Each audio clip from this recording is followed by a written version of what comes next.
Good morning. January 1st. Start over again, Doug. Good morning. January 7th, 2023, 11 a.m. straight up. This is a Saturday. Straight up. Windows Live. This is a Saturday. And I've got audio confirmation. Called this one Windows Think Tank on Saturday Live. See topics in the description. I've got a monitoring screen over there for chat, and Zoom is open. Nobody there right now.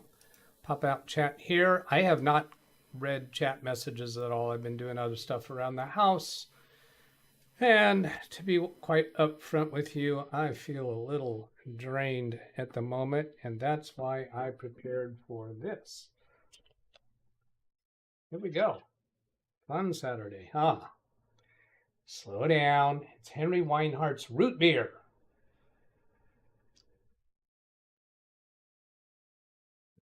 But I think maybe I need a little bit of sugar in my system. Why am I not getting to the top of the chat window here? Let's change this to live chat. There we go. Now I'm going up higher. Hello, boss. Ken Stout says he'll be listening in the car for the first 15 minutes or so. Josh, hello. Martin Hogg, Jeff Ryman, and Dennis says, yesterday you mentioned what Macrium Reflect Free can do. It does only full and differential backups. Is that a question? I might have said it does full and incremental backups, and sometimes I get the incremental and differential mixed up when I'm talking about the free product. So I'm guessing that you're correcting me here, that I probably said full and incremental, and it does full and one of the other two. Differential means that it does a full backup, and then when it does a differential backup, it's backing up everything that has changed since the last full backup. So if you get multiple differential backups, that means it's kind of re-backing up the same content over and over and over. With the paid version, you'll get a full backup, and their default configuration is a once a week differential backup, and then incremental backups, and then the next week you'll get another differential backup, and then incremental backups, and then the next month rolls around from when you did the first full backup, we'll do another full backup by default. And you can change those to however you want. So thank you for the correction, if that's what that was about. Martin, Doug, I hope you can help with the problem. Oh, yay, a problem to help with. I love that. With Zoom meetings involving my wife's compact laptop, the camera image is pixelated. This only happens on Zoom. I have checked settings drivers. Okay, well, we'll need more information there. Or can I connect remotely to her computer and have a look at it? Pixelated. Maybe you can send me a photo of what it looks like to my email address. You can pause the video here if you don't have time to write it down. DougBetts at LiveWindowsTraining.com. Send me a photo of what's going on, or we're going to need some other information. Maybe you've already put it in chat. I don't know. But yeah, that's something to do. I'd rather do that than the things that I have on my suggested topics list, unless somebody has something there that they want to hear. Rick Lates, Chris Garrett, Jonathan. Chris Garrett says, just ordered a laptop from Dell. Latitude 3520, it's going to have Windows 10 Pro downgrade with Windows 11 Pro license. So that implies it's going to come with Windows 11 pre-installed, and you can downgrade it to Windows 10. I think that's what that means. Hello, Tim Sowell. Martin Hogg, I've tried another camera with the same result. Windows 10 22H2, ran security scan, all Windows updates are up to date. Even tried disabling, re-enabling video controllers. Network is okay, thanks. So how about, is it only pixelated on her side, or is it pixelated on the other people's side? Can you connect to my Zoom session from her computer and show us what it looks like? That sounds like a good idea. Martin Hogg, do I already have your email address? I'm searching my email for your name. That's why I took it. Yes, I do. So I will send you the credentials now in case you do have the capability of doing it now. You might have already told me in chat that, nope, can't do it now. But I'm going to send you the credentials anyway. And then, of course, you might have to send the credentials to her computer in order for you to get to them. I got to go over to this other screen and copy the credentials. It's called Live Windows Training, copy invitation. And you know what? I'm going to do the show meeting and just get the link instead of giving you all that phone number stuff that goes along with the full Zoom invitation. So I have sent that to you, Martin. And then let's get back over to chat, find where it is. I'm going to scroll way down in a moment, seeing if you've given me a response there. No. Okay, then coming back up to where I have this highlighted. Ida Rivera, hello. Welcome aboard. Jonathan, Ida, Chris, Rick, Ran Israel. It says hello, everybody. Hello to you. There's some more people saying hellos to each other. Dennis again, and Jeff saying hello to a whole bunch of people. Ida says, still, my main computer is on Windows 10 21H1, still 21H2 is not offered. Oh, wow. Even though it was offered on a virtual machine installed on the same computer and updated okay. Go figure, won't force it though, just in case. So what is the end of life for Windows 10 21H1? If it's still supported, then you're just not getting forced into it yet. So I'm going to type in here end of life and then Control V to paste 21H1. It's out of support. Has announced that 21H1 will go end of service December 13th, 2022. How about your update history? Does it show any failed updates? If you click, for those who don't know, I know she already knows how to do this. Go into Windows Update and check View Update History and see if there's any failed updates there, because I've had some computers have that happen where they're not getting updated to the latest and greatest because it's failing. Tony Wallow, $4.99 super chat. Thank you so much, Tony. He says morning all or afternoon or evening. And if none of those three fit for you wherever you're at, then I don't know what we can do for you. It's got to be one of those three, right? Is because 1 a.m., that's still morning, isn't it? It's not evening. Oh, well, move on, Doug. That joke's not going anywhere. George Armstrong, hello from the UK. You, not me, from the UK. He knew that. Ken Stout, I'm in the car, stopped. Hello, everyone. Be home 15 to 19 minutes. Are people honking at you if you're stopped? And how are you going to get home if you're stopped? You can't stay stopped. You have to go, Ken. That's kind of reminiscent of one of the items that's in the description of today's video of topics available about him being stopped. Let's see, I gotta get down here to the descriptions. What was it? This, where'd it go? Oh, this number 2 item. See, Ken's driving right now, so he can't see what my number 2 item is. But he kind of just touched on it with that comment, and I'm purposely not saying what it is on live stream so that he doesn't hear it. Let's see, did I skip any names there? I've already said hello to those people. Zavi Minor, hello. Tony Seldenball. Ida, Tony says AVDVR good. Jonathan says audio video okay, including DVR mode, because that's still a thing around these parts. Mike Wojcik says hello. Jeff Ryman says number 2. Oh, I think that means topic number 2, not that he was number 2 into chat. So what was topic number 2? Oh, yes, it was that one that I'm not saying out loud because Ken's still in the car and I don't want to tip what that is. Should we wait until he's at home and on computer? Bobby Warren, hello to you. Ida, number 4, want to see that Blackwatch, LOL. Yeah, number 4. That one right there. She's voting for that one. Zvi Minor, take a seat. Oh, for me. It's because I'm standing. And probably because I said I'm a little low on energy. I do have a stool right here behind me that drops me down like this. But I wanted to try standing for a couple days. I stood all last night with the Zoom session with my brothers, usually 2 hours. We did 2 hours last night, and I was standing, but I was kind of walking around in this little area right here. I always get a zap of energy when I'm on stage. I don't know if it's fair to call this on stage, but doing a show to me is a form of on stage, and it gives me some energy. Just that alone. Speedy C, hello.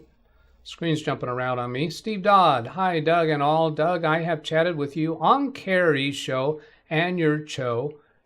Where did you get your wireless headphones? I got this from Amazon, and I'll go show you that right now. We're going to make you a moderator, Steve. Alan Spain, hello to you. So jump over here to another tab, get Amazon up, and I actually have two that are kind of close to each other. Here's the other one.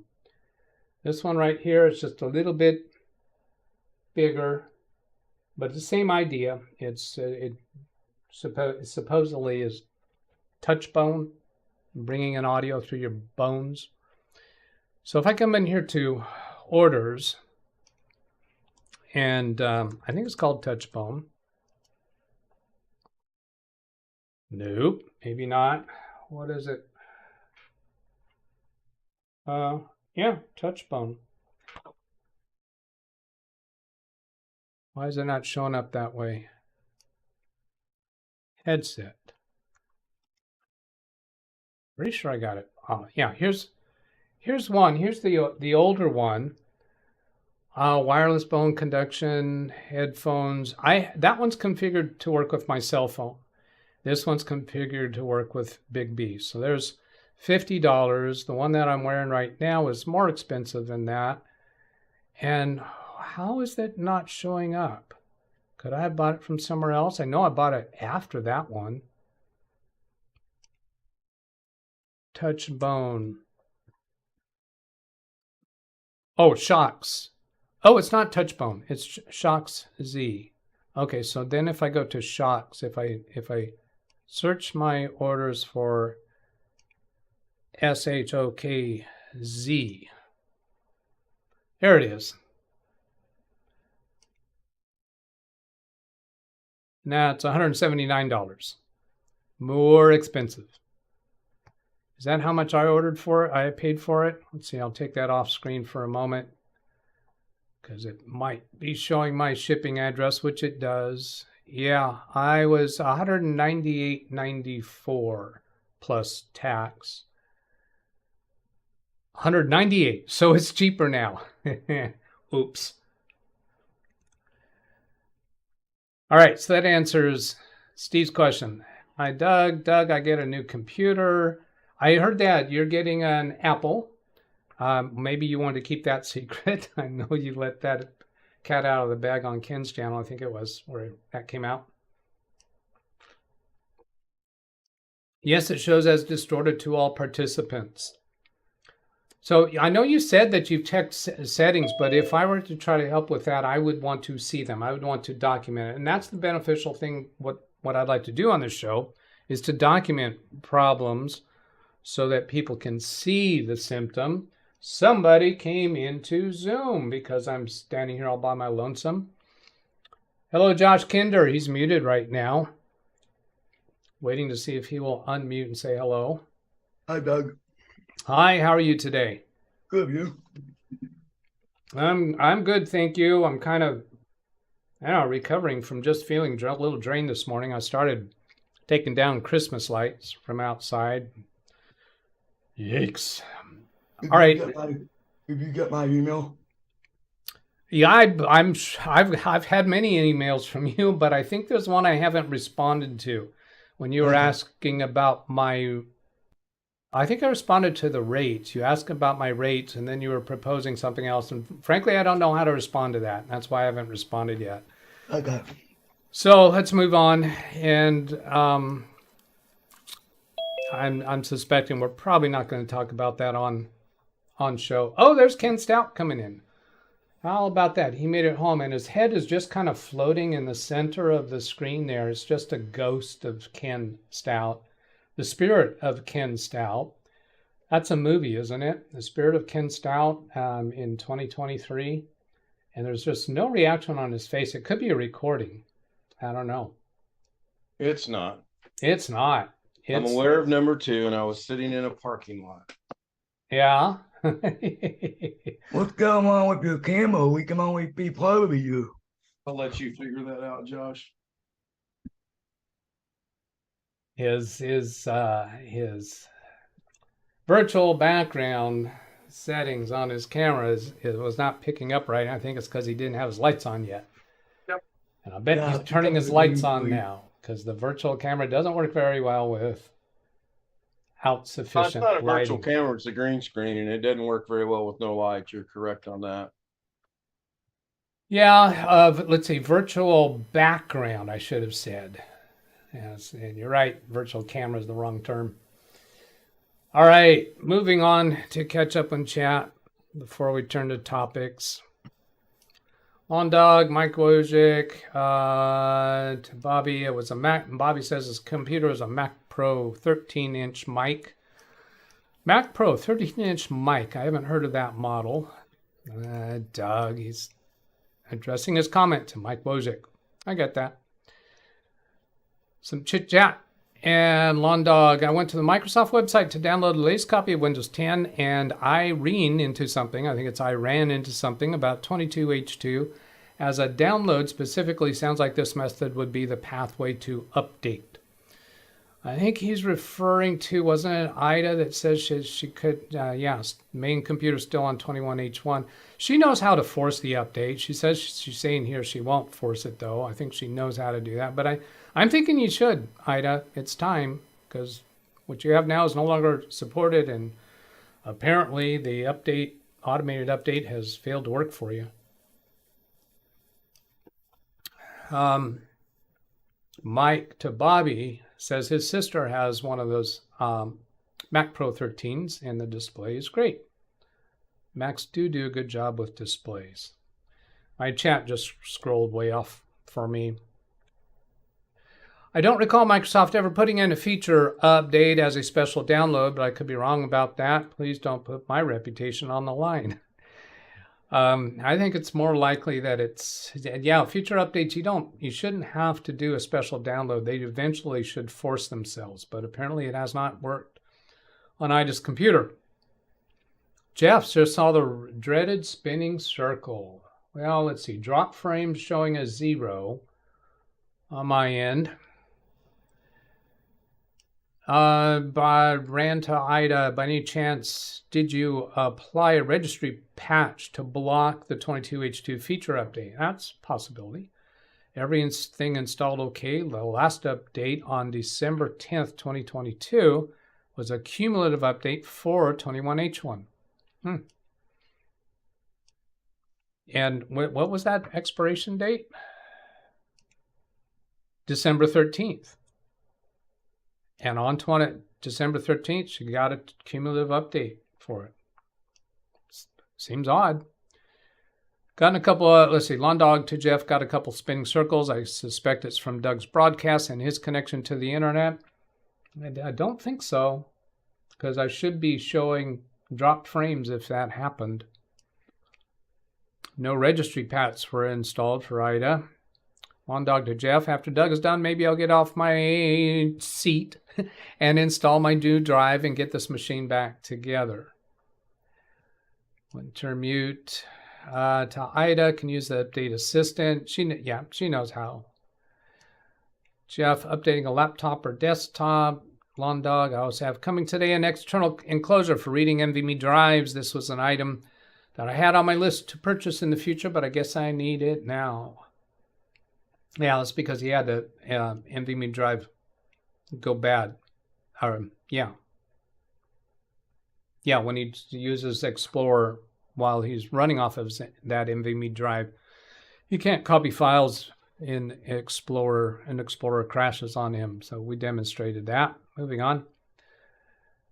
That's forcing it. Guess we'll have to do it that way. Yeah.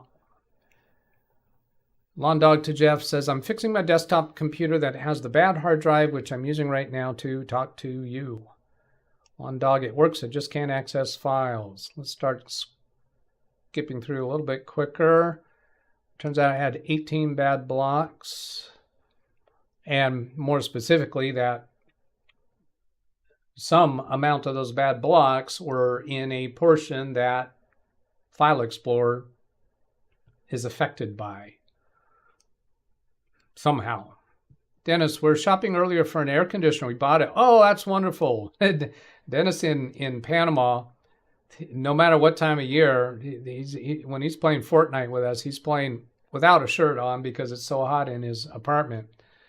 And, I don't think they get as extreme temperatures as the rest of us get, being right there around the equator. But, and not everybody automatically has air conditioners because it doesn't really get hot enough to require that for everybody.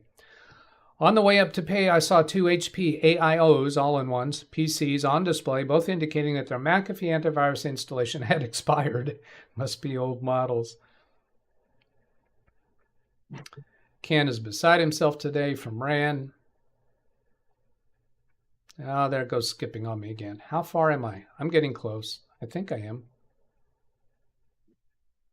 Where does the light have to be when you're using a virtual background? Does it need to be shining on the background screen? Both, I would say. It needs to be on the subject, meaning you, but it should also be some on the green screen. And I have had times where I have pointed lights to the green screen, not focused on me. So I guess I'm not an expert in it, but I've done some experimenting with it. M1C. Jim to me, M1C. Can you got any idea what that means?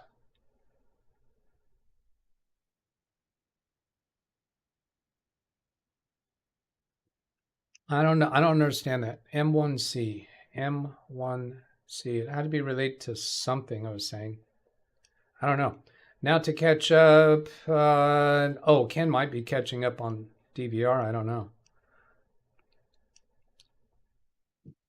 If so, that's why he didn't respond to me a moment ago. Chris, in the past when I did order with the downgrade rights, the older OS came pre-installed. I hope Windows 10 is pre-installed. Yeah. I've seen them sell computers with upgrade rights to the next version. And when my impression was when they advertise it as downgrade rights, means you can downgrade if you choose to, and it comes with the newer version. But I don't think that's a law anywhere. I'm sure I forgot somebody just like my channel, so here is the blanket hello to all. Chris to Ken, Doug has me worried. Yeah, I don't know what that's in reference to, but I'll accept that. Martin to Doug, I got your emails. Yes, we could do a session, but not tonight. Zoom is up to date. I noticed in Task Manager that there is a Microsoft process with very high power usage, hogging CPU. Wonder if, I guess they just left it at that. But yeah, certainly if the CPU is overworked, it may be sending out the video processing the video at a lower resolution. So yeah, that'd be a very good thing to check out. And let's see. Well, yeah, being connected to me on Zoom we could do that. And we could do that in a private session that I would upload later. So you just reply to me in email and we'll put that together. Was it 21H1 end of life December? Yeah, that's what we looked that up. Maybe he missed that when I showed it. What Microsoft process was hogging the CPU? Hello, Luke, the Bronc, Gary. Not sure if I missed any names. By the way, Doug, I was able to copy my files using another Windows 10 machine and accessing the troubled machine and accessing the files made a transfer through my local network. I remember you telling about that. Maybe it was on when I was watching one of the recordings on Ken's show. Yeah, I was aware that you did that through the network. That's a good choice. It worked, just took a little while to do it. Fine. Panama, temperature 87. See, that's not nearly as hot as it gets here. And I think 80s, probably 90s is the most that they ever get there. So they easily could not have air conditioners. We have towns on the coast of California that don't always have air conditioners. Let's see. Zvi to Gary, sorry, but when evening comes, a new week will begin in your time zone. Also, Catherine, heat and humidity, that is combination in Colombia and Panama. That's right. You have both. Good week. Catherine, hello. Hello, hola. People saying hello to each other. Ken's watching live. Am I that far behind? Oh my gosh, I got to catch up. It feels like I'm close. Jim means the M1. Oh yeah, the processor, the M1C CPU in the Apple. Yeah, it's supposed to be some really great processor, and I think I heard, yeah, Jim complimenting it on the Ken Stout live show. I did hear that. How's your Apple doing, or was it a Ryzen?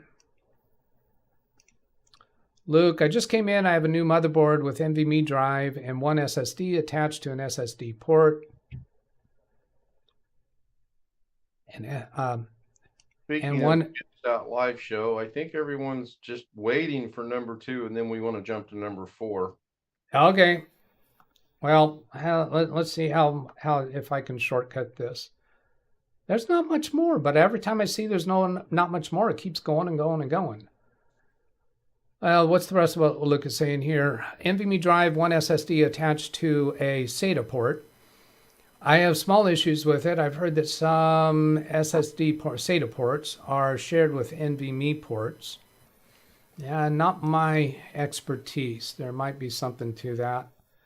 Current room temperature for Dennis, 87.6 degrees, and it's raining at the moment. I got that little acronym, at the moment. Jeff to Luke, that is the case with my Aorus motherboard. There are some shared channels, depends upon the motherboard. So this is also responding to that thing about shared ports. Panama, high humidity, even in dry season. Still a citizen by birthright, from Gary to Zvi.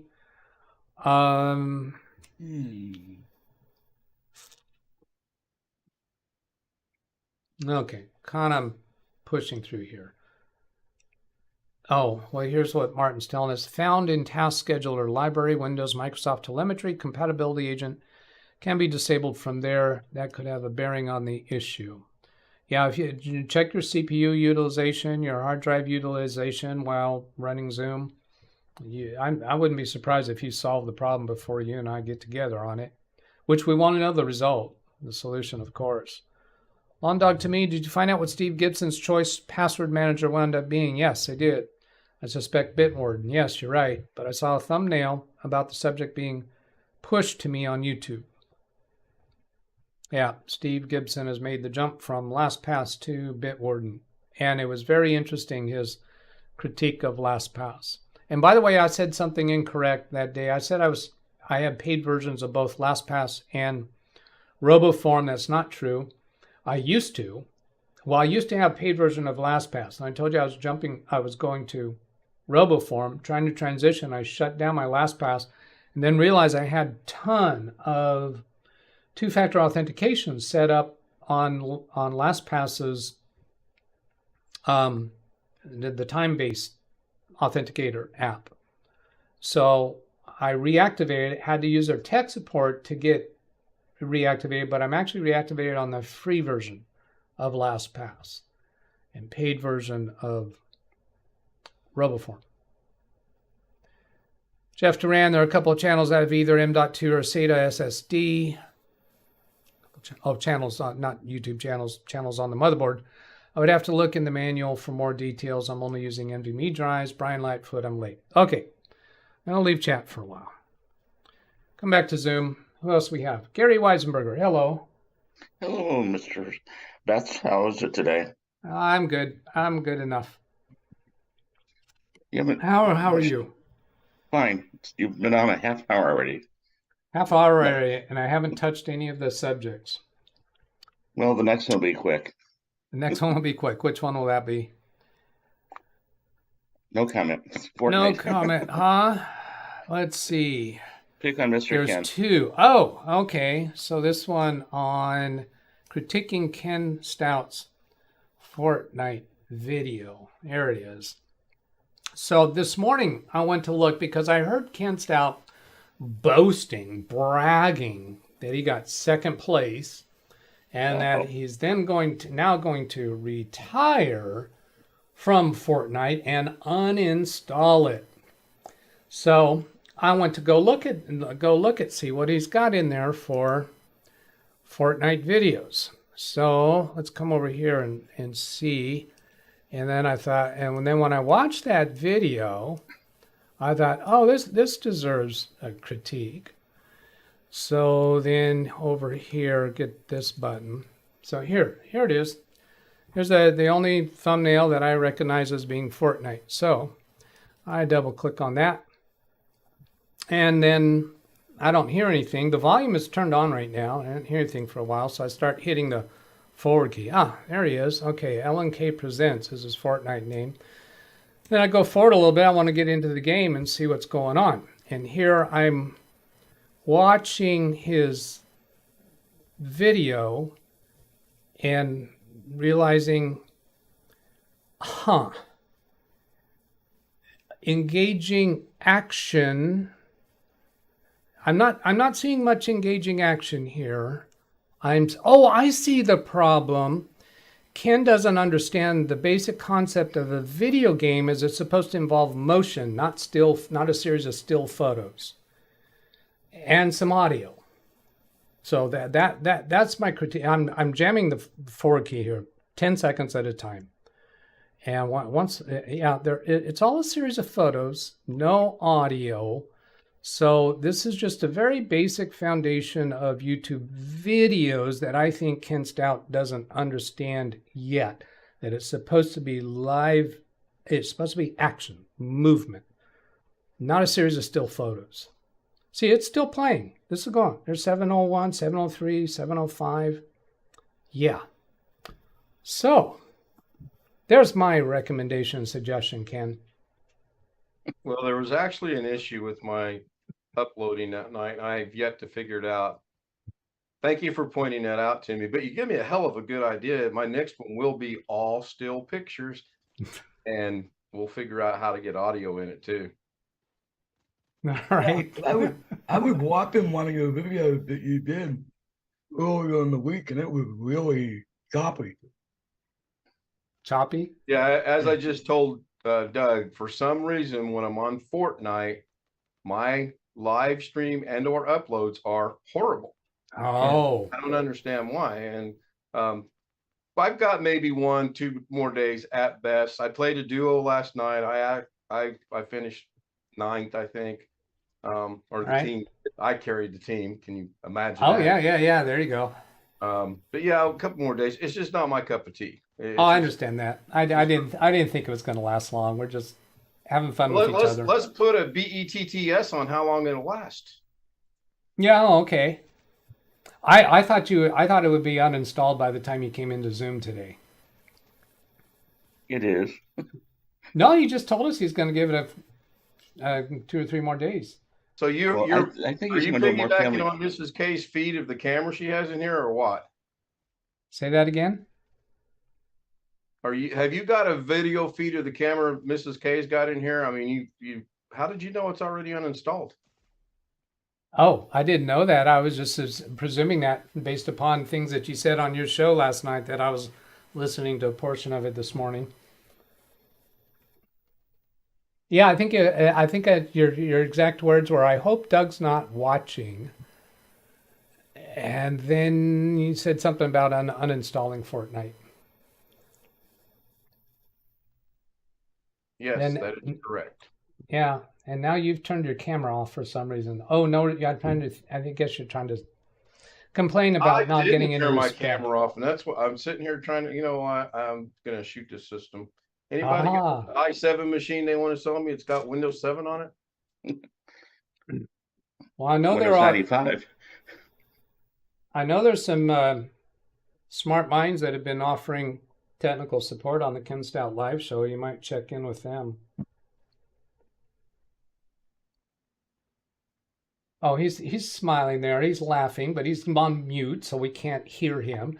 Dead silence. That's what he wanted to do, is give me dead silence on the Live Windows Training Show. Either going to be the camera works or their microphone works with Zoom right now. Would you like? No, I'll figure it out. I know you. Let Alex talk. He's chomping at the bit. Oh, Alex is here. Hi, Alex. Hi, Doug. Hi.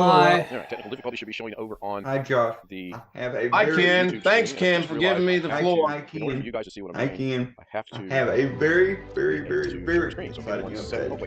wait, okay, that works. Is that the dude himself? As But if I share my may screen, or then it's may not not going to work on. know, this Wow, this is Tuesday a conundrum now. this If I share my screen, you Tuesday guys is see my what I'm Hold, doing. birthday. I don't share my hold screen. on. What's That's going usually on? what I I'm watch, hearing like, all we do, kinds like, of. I'm appreciate hearing that. a I'll test that recording real of quick. Ken, and I'm Share hearing my screen with Alex. sound. I'm going to go over What is here, going start on? Is DaVinci. this Alex messing with me like he messes with Ken? No, I'm not messing with you. Now you guys should hear sound. Are you hearing sound Yep. now? Yeah, I'm not Ken. messing with you, and Proper you're the only view one sound that's for hearing it. Zoom. So are you sure you're hearing this? Okay, right. See, this is what I was afraid was going to happen because now Zoom. Oh, it was coming from me. Oh, you know what? What happened? Here's what happened. Is my computer reached the end of that live action, seat of your pants on Fortnite for Ken's video, and when it finished, it moved on to this next video from Ken's channel. That's what was playing in the background. Oy vey. Ove. Ay caramba. There you go. Ay Actually, Ken bendito. is going to a more family video game. He's going to do Call of Duty.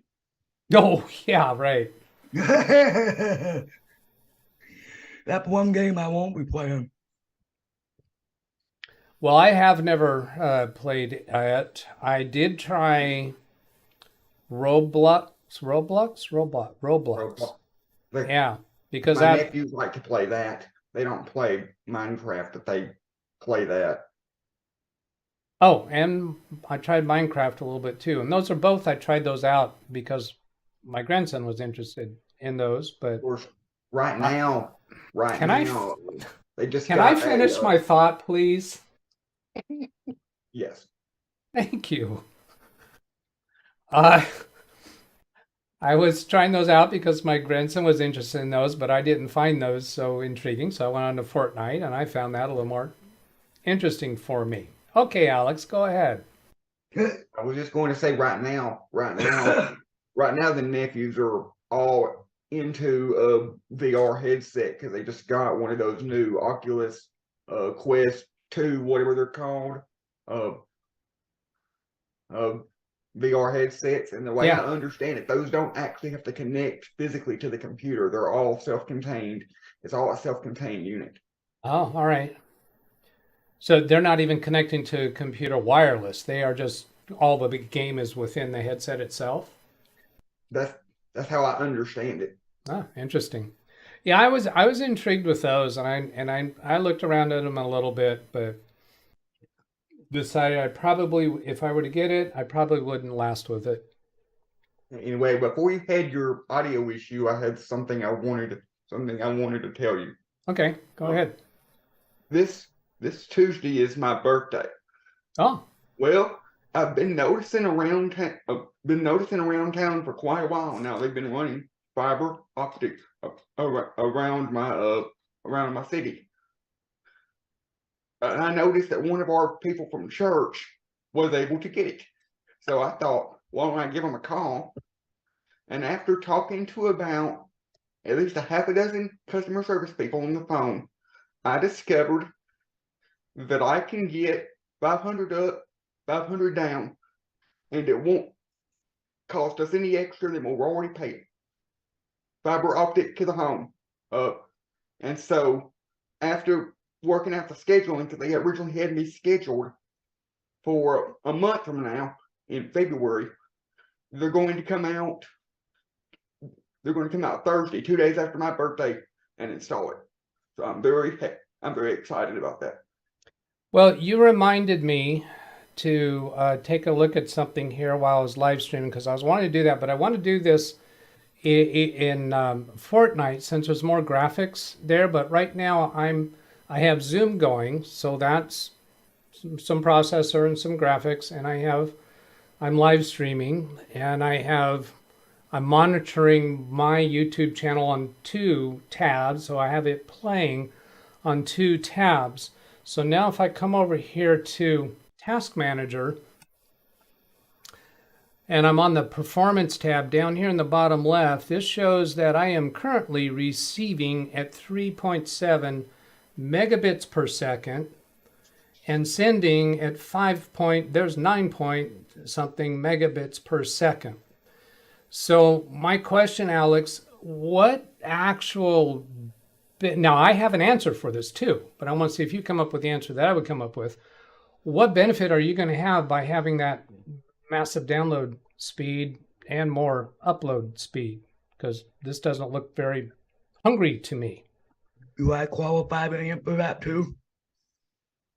Well, my question was addressed to Alex, so let's let him answer first, and then we could go to Josh. I know,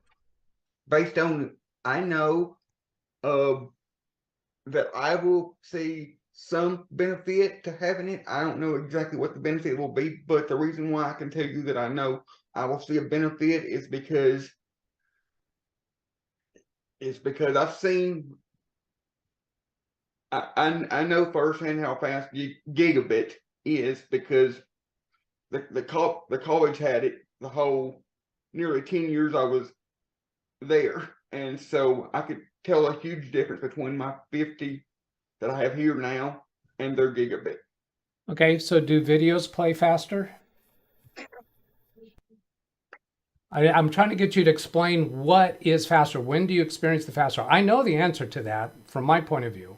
I want you to be able to express that to the audience. Where do you see it as faster? I doubt that videos are going to play faster because we don't want that anyway. Faster, about the only time you see the fastness, about the only time I notice the fastness in the school's connection versus my connection is when I would download like big files like Windows ISOs and whatever like that. Right. Bingo. And for people who never do that, they're not going to see the benefit. Now, there is one other way that people could see an improvement, maybe not from 500 megabits per second to gigabit per second, but multiple users in the home, multiple devices, all putting a load on the download speed or upload speed for that matter. But I think a lot of people just get hung up in the idea of faster is always better, and the point is that's not true for everybody. So it's important, I think, to be expressing where a particular person is going to be experiencing the benefit, if they are. I know it's not true for everybody because I know that my mom and dad, both of them primarily use the internet on their phones, and so they won't notice any difference because when you get to speeds like 500 or a gig or more, you only really notice the speed if you run a speed test and if you're hardwired over the connection and not wireless, because your phone can only go as fast as your router. All right. So question answered there. Josh, do you have any other response other than what we already covered? No, I would give it better. It would be faster per hour to remote into other people's computer. Yeah, really. Now, I've had times when I was doing some form of troubleshooting or service on a client's computer, or even installing software, that their download speed for their office is so bad that I would routinely take the computers into my lab to do the work, because to start a download on their computer when I'm at their office charging them for my time being there and it takes 20, 30 minutes to download something. It's just too long. In fact, I had one, there's a scanner, a small scanner that I like a lot called Scan Snap, but the software download for it was pretty large. And so I would, when I knew I was going to be doing some installations, I would connect remotely to one of their computers and start the download before going to their office because it just took so long. Hey, Doug. Yeah. I mean, the reason I'm speaking up is we were on with Alex, and I think, and Alex, correct me if I'm wrong, to go from the 50 to the 500, it'll be the same price. Is that not correct, Alex? Yeah. It'll be free. That is the reason why we're doing it. If I wanted to upgrade to a gig, I could, but it would cost an additional $30 a month, which is absolutely not needed. 100%. The only reason we're going to 500 is because it's free. Now, and I honestly, if they come and install it and it turns out to be less than 500, I would not be upset. Yeah. They're actually converting you to fiber. You don't have fiber optic now. So they're giving you 1 gig at the same speed. So then the next question a person might ask is, do they have a slower plan? Can you convert to fiber and go to a slower plan and pay less than you're paying now? If that's of interest. I was told that I could go all the way down to 25 and all the way up to 500, and it'd be free, the same price we're. So Not it wouldn't. free, the same price he's paying now. There was no additional charge. And Correct, if he goes to less than gigabit, there's no savings. He can't save money by going to a less than gigabit. He's actually getting 500, not a gigabit. I'm getting a half. Oh, he's getting 500. Okay. All right. Yeah, I wouldn't. Yeah. But it's still fiber optic. All right. I think that sounds good. I don't think it's. If you were to try to go, say, do you have a plan less than 500? Not for you, because you do download large files from time to time, and you will benefit from having 500 megabit per second. Megabit. I want 500 gigabit. Yeah. Yeah, but it's those large downloads that techies are going to be interested in. So I'm going to go try to hit some oranges in chat and other things that jump out at me. So Dennis, to Ken, I've placed subject video on my watch later playlist. Oh, maybe that's Dennis is saying he's going to watch Ken's video later. Luke, I always use Acronis, but I'm interested in Macrium Reflect. Is the paid version worth the money? Only if you need the paid features. The paid features are that for scheduling backups, it'll do the full backup and differential and incremental. Whereas if you're doing the free version, it's just full backups and differential. If that's important to you, then there's a reason why you might. If you're installing it on other people's computers or even your own computer and you want it to send you an email showing you the status of the backup, then you need the paid version. If you want the ransomware protection where it encrypts the backup and locks it to a password, then you need, I think it'll do the locking for a password even with the free version. Not sure on that point, but there's a lock capability where outside of Macrium Reflect, you cannot delete or rename the backup or make any change to the content of the backup. It's the file is locked in place of sorts. I'm not certain that I really described that quite right, but something along those lines. And it's you know what? Let's go do this. I've been thinking that I just need to do this. So coming over here to a new page because I think it's easy to come to this. Macrium let's say Macrium Reflect. Free vs paid. Anytime you want to compare two things, just put that vs in the Google search. You're likely going to find it. Does the free version of Macrium reflect enough? All right, interesting. I was looking for actual chart because I think they have a chart on their website that shows the differences. Free edition ready to download, perpetual license. what is the difference between free and paid? Free version does full and differential, but not incremental. That's not a chart. I can't tell if any of these are actually a chart of the differences. Somebody might come up with a link that gives a better comparison chart. That's too much text to read through. I'm not going to do that. We'll see if anyone's got that. Kind of skipping through things, looking for orange, looking for things that really jump out at me. Now, Doug, just because I'm going to be getting a faster internet does not mean that I'm going to start playing Fortnite. Oh, I assumed it was. I assumed it did mean that. Not. Dennis hits me in orange. For your information, I ran an upload speed test on Twitch, which maxes out at 6,000 kilobits per second, 6 megabits per second. One cannot stream faster to that platform. Okay. There is a guy that I watch on YouTube. He has a Comcast Gigabit Pro connection that is like 6 gigabits or something crazy like that. He said the fastest he could upload to YouTube was about 400 megabits a second or megabytes a second, something like that.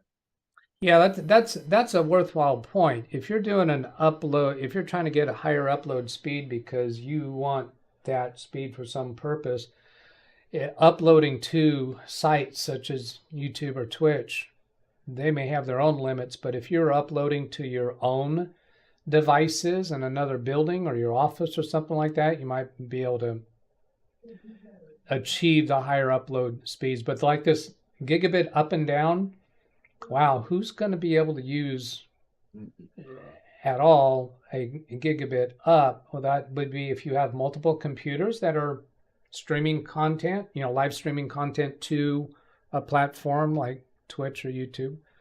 That might be a benefit, but uploading to your own computer somewhere else where there's no throttling, that would be the only other way because, Dennis is telling us here what Twitch's limit is. And YouTube, I'm sure, has a limit too. I think that's what you just said. Yeah. And even another reason to maybe want to do it is, can you upload multiple different videos at the same time to YouTube? Now, if you do it from the same computer, I think you're going to get throttled.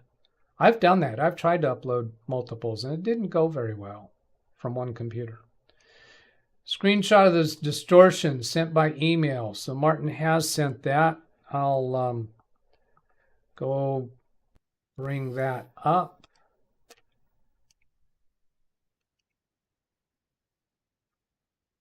And he's got it as an image and as a video. Short video it looks to be. Bring that up over here. Yeah. Now, when I was at college and I would run a speed test with everybody there during the day using the computers, even with all their hundreds of computers and everybody on there, I would still be getting about 700 meg down speed test. So not even the college is using the full potential of a right. Okay, so here's the photo that Martin supplied. This looks like we got the computer screen there, and this must be the Zoom window. I think that might be a background there, and this looks like a person right here. So I don't know how well this is showing to us what the blurriness is, but these icons out here on the right-hand side, we could kind of see the writing on them. So that looks like a substantial blurring if that picture is reflective of what they're seeing. And then here's the video.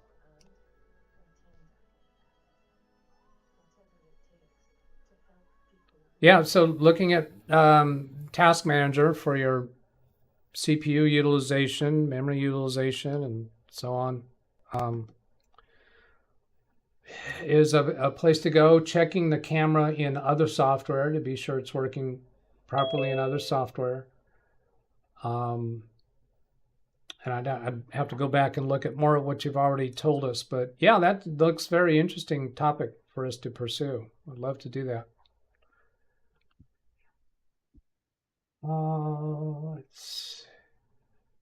Let me get some more of these oranges and then we'll move on. Here's Lawn Dog trying to hit me in orange, but it didn't work.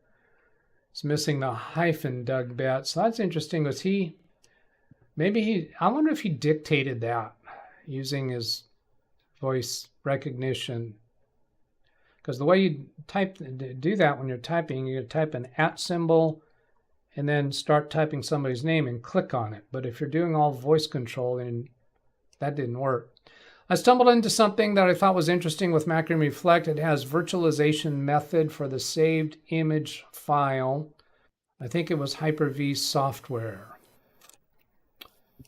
I don't know offhand what that's about. I think I've come across the word virtualization with Macrium Reflect. I don't know what that's about though. Anyways, I gave it a demo on my only copy of last year's Windows 10 and it worked great and told me what was on the machine at the time, which was nothing. You can mount images. Yeah, I'm not sure what that's referring to. Made a backup of just some very basic programs. 300 megabits down, 11 up works for me. That's plenty for most people. Not quite enough if you're wanting to. Well, no, even live streaming. I'm up at the cabin. I was able to get along with 5 to 6 megabits per second. It was kind of sketchy. One paid feature is support for restoring to a different platform. Well, you're not going to restore from a Windows to a Mac. What do you mean by different platform? Different media? From a spinning drive to a SSD? That's not difficult to do. Here's maybe this is the chart for the difference between the free and the paid. Yeah, there we go. Good job. So come down here to the place where we don't have check marks across the road. Dark theme. For free version, you don't get dark theme. You don't get incremental. Intraday backups. Yeah, so you can actually schedule with the paid version incremental backups every hour if you wanted to. File and folder backup. Email notification of backup status, right? I said that. I didn't mention the file and folder backup. Backup scripting. I think that's to run other things before and or after the backup runs. I've never had an occasion to do that. Password protection and encryption. Restore to dissimilar hardware with redeploy. I have tried that. Didn't really work very well when I'm trying to, do a image backup from a Dell computer and restore it to an HP computer. Not very good. Backup file ransomware protection with Image Guardian. I was describing that. Rapid Delta restore, Delta clone. I don't need that much speed. I don't do that every day. Change block tracker. Yeah, that's the incremental backups. Change block tracker will make it quicker and easier for the software to accomplish an incremental backup, I think is what's going on there. Integrated Windows event logging, Windows Server cross-hardware restore, integrated Windows event logging, file system support. And these are things down here that you have to really get to the expensive ones. But it does a lot of things. It does disk imaging, cloning, access image and file folder backup in Windows Explorer. So you can mount the image and just browse through the backup and copy out individual files just by dragging them to the new folder. It's just, once you mount the image, then File Explorer shows a new drive letter. And it is that backup image. You can browse through it in the free version. Schedule backups you can do. The Windows pre-installation environment means the computer can reboot and complete the restore operation from the Windows pre-installation environment. And I've done that remotely, where I need to restore a backup image, remotely give the commands, and it reboots the computer and performs the restore operation while I'm not able to see the screen because my remote connection is gone.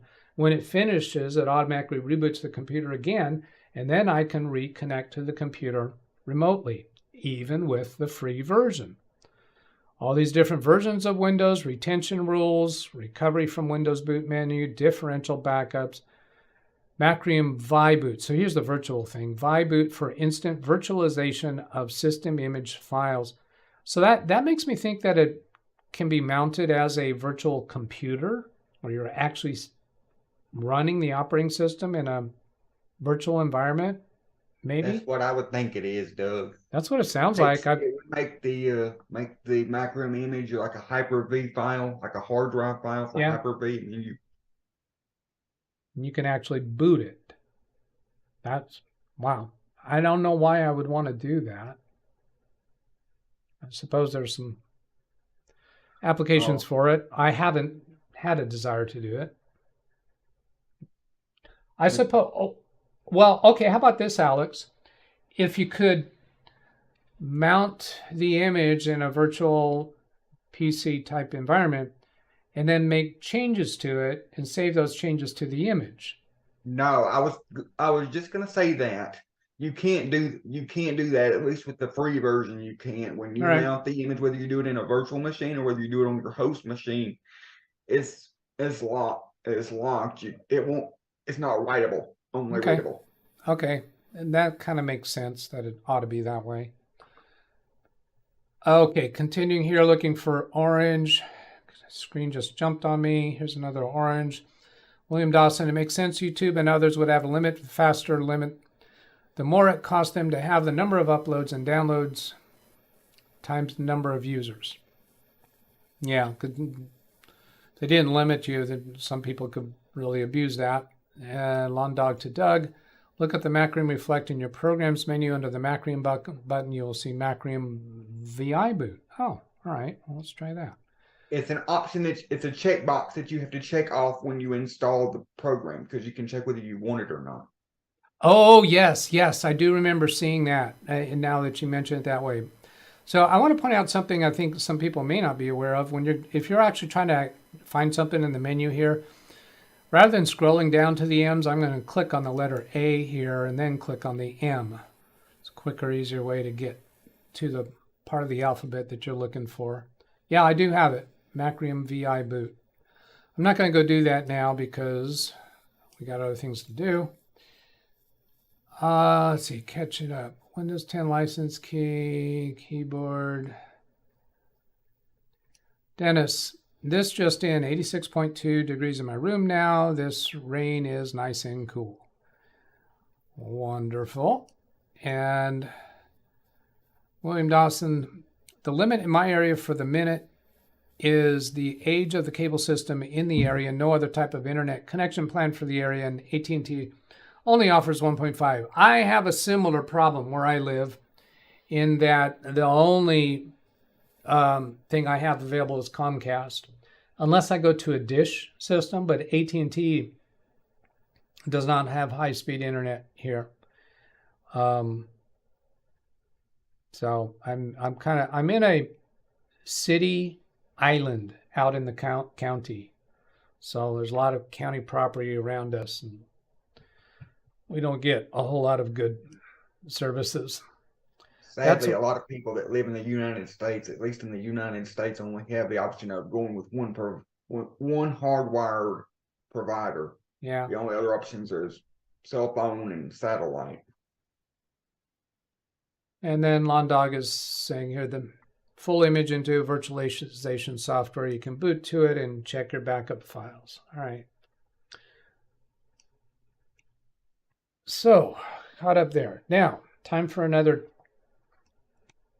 What was the other one that people were interested in? My topics list. Number 4, Ken's holding up his fingers up. Oh, he is. Oh, sure enough. Ken was holding up for unboxing Black Watch. Some of you have noticed. Breath. Some of you have noticed that I have an iWatch. It's a black watch. I have a new black watch. And I am probably going to be leaving the iWatch And this is an unboxing of Black Watch. I think we're disappointed, Ken, that we didn't get one. You didn't get a Black Watch? Yep. All right, so then it's got these tapes on the sides. Good job of clickbait, by the way, Doug. Oh, really? Yes. Happy birthday to Alec coming up this week. All right, so unboxing. Let's see. This looks like this is the top part. It says smartwatch, bright silver. I thought it was going to be black. Oh, yeah, it's got a black band. So it has like a battery in it. Eesh. Pardon? It has a battery in it A battery? Why not? in the watch. Why is that? Why is that surprising? Don't all watches have batteries these days? Not any that I have. Really? No. I'm expecting there's more to it. This piece that I pulled out of the box has got some weight to it. There's something inside here because this much of the watch does not look like what I was expecting. And there are more things coming up here that you might not be anticipating. Well, there's a power cable. That's just, oh, this is paper to measure my wrist. And what's this? Oh, that's the charging cradle for it. Maybe that is all the thickness. I was expecting more thickness to this watch. And there's this manual. Because I haven't revealed to you why I got this watch, why I wanted it. The iWatch is functioning properly enough. And at one point I was thinking that I might actually have this on my left wrist and the iWatch on my right wrist, but this has a lot of smartwatch features to it. No, Oh, I was here. I was hoping you'd want to switch to Android. No, not quite there. But here's where I can see more of what I was expecting. This extra layer in here is part of it. And what this is it's a blood pressure tester built into the watch. So you get a wrist blood pressure. And I have an arm blood pressure tester, which I use a lot. Now, Ken, you've mentioned a number of times you have to test your sugar levels throughout the day. Well, I have to test my blood pressure throughout the days because I have to manage my blood pressure. I have some blood pressure issues. Yeah, So I do too. I understand.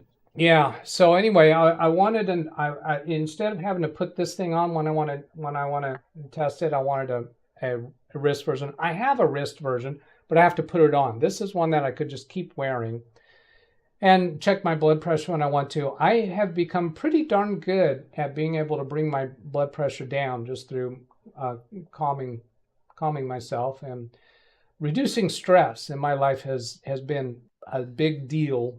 Now, these aren't computer topics so much, but it's been a big deal for me for quite a while now. I'm pretty good at it, but it's a daily struggle. So I wanted to just share that with you about this Black Watch, and that as a way you have seen me do things during the course of your knowing me through this YouTube channel to reduce stress in my life. You saw me fire a client. You see me do some other things in regards to, in this case, in regards to a Black Watch to reduce stress in my life.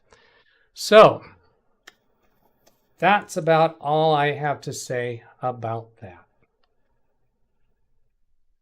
So there's nothing new technical that the new watch can do that the old one can't, or as far as like the applications and stuff like that. Well, I don't know what apps are available on it, but it looks to me like it's probably an Android suite of apps. I don't know that yet, so that might make you happy. No response. Okay. But yeah, it's supposed to be a smart watch, but it's the blood pressure feature that I wanted. So now, on another point in relation to the show, Tony Wallo was texting me at times when there were things going on with the show that I weren't able to see, you know, audio problems or something like that.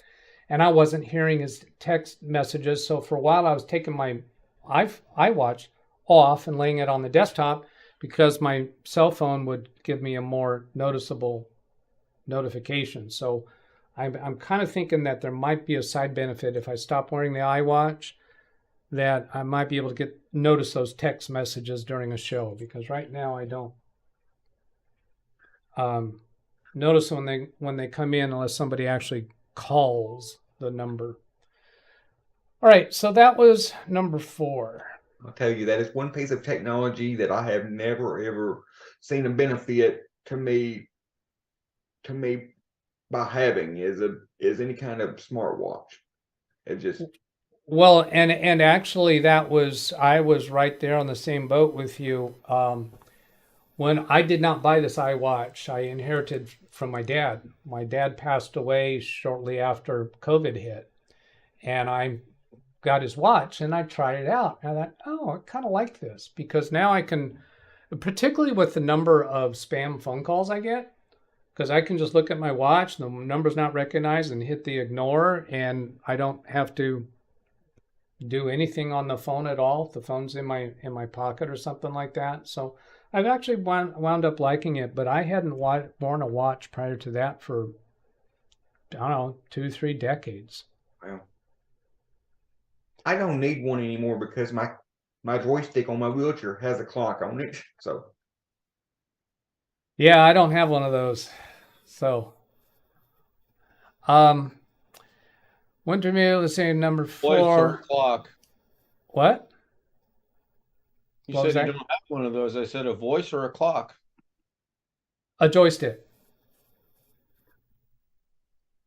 Alex has a clock on his joystick. Oh, Ken is, where your mind must have gone then. I'm not gonna, he turned his camera off. Good choice, Ken. Family channel. Apple Watch, not the iWatch. Wasn't the black watch I was thinking of, but it's whatever black watch you're thinking about, my actions in regards to it is about reducing stress in my life. So, was it birthday or did Santa bring it? I just bought it. Yeah, I just bought it, decided I wanted it. Exactly, Ken. People chit-chatting back to each other. So it was littler then. Yeah, it was unboxing the black watch. That was exactly what that topic was. I don't know if I've told you. I don't know if I've been on here since then, but I got this new 40-inch 1080p TV I was talking about and got all new HDMI cables to go between everything that I have in the TV, and everything is working perfectly fine. I haven't had any issues, no resolution issues or anything like that. So, were you at one time having problems with audio on a sound bar that I think I suggested an HDMI issue? Maybe was that you?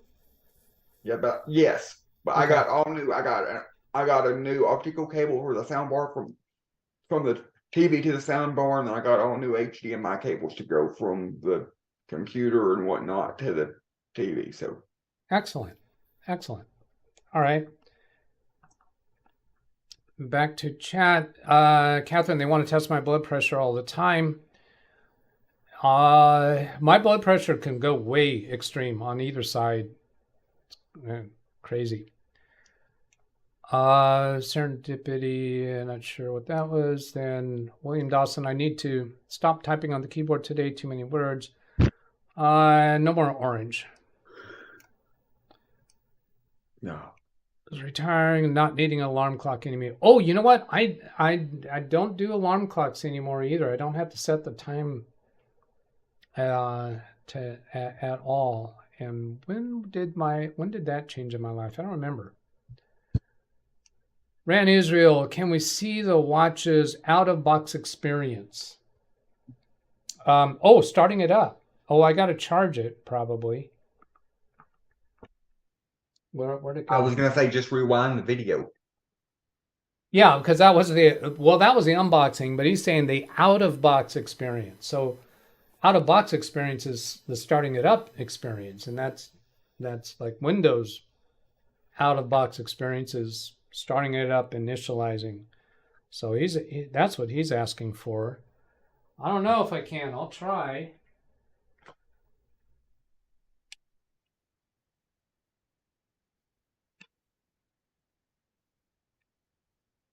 Free up some cable here.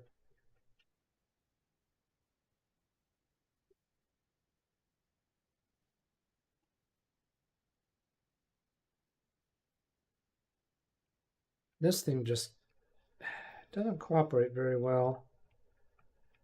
The webcam swivels too easily.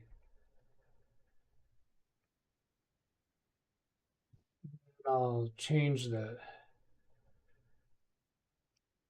settings on the camera for exposure and focus.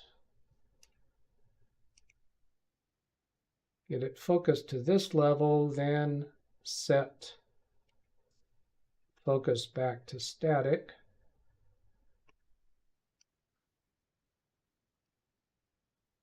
And let's set the exposure to static also. All right, so it's got to peel off. Oh, there's a tab on this side. Couple buttons there.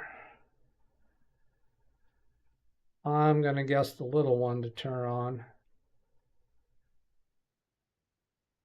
Oh, there it is. It's coming on.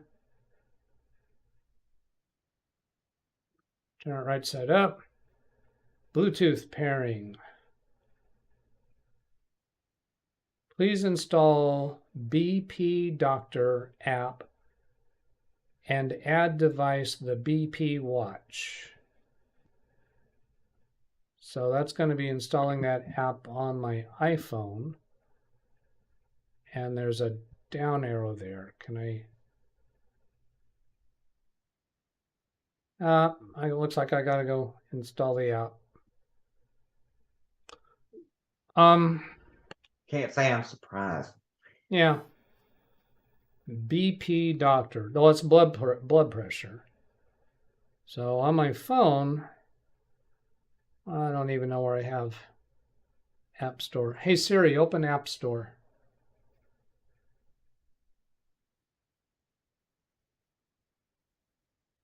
That was BP Doctor, right? So then search. Type up here in search, BP Doctor.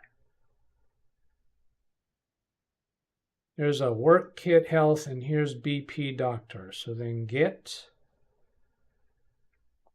confirm with side button, double click on the side button.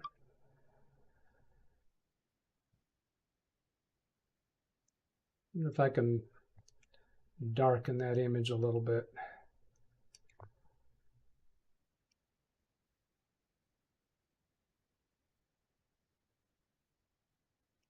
That is. Yeah, okay, BP Doctor open.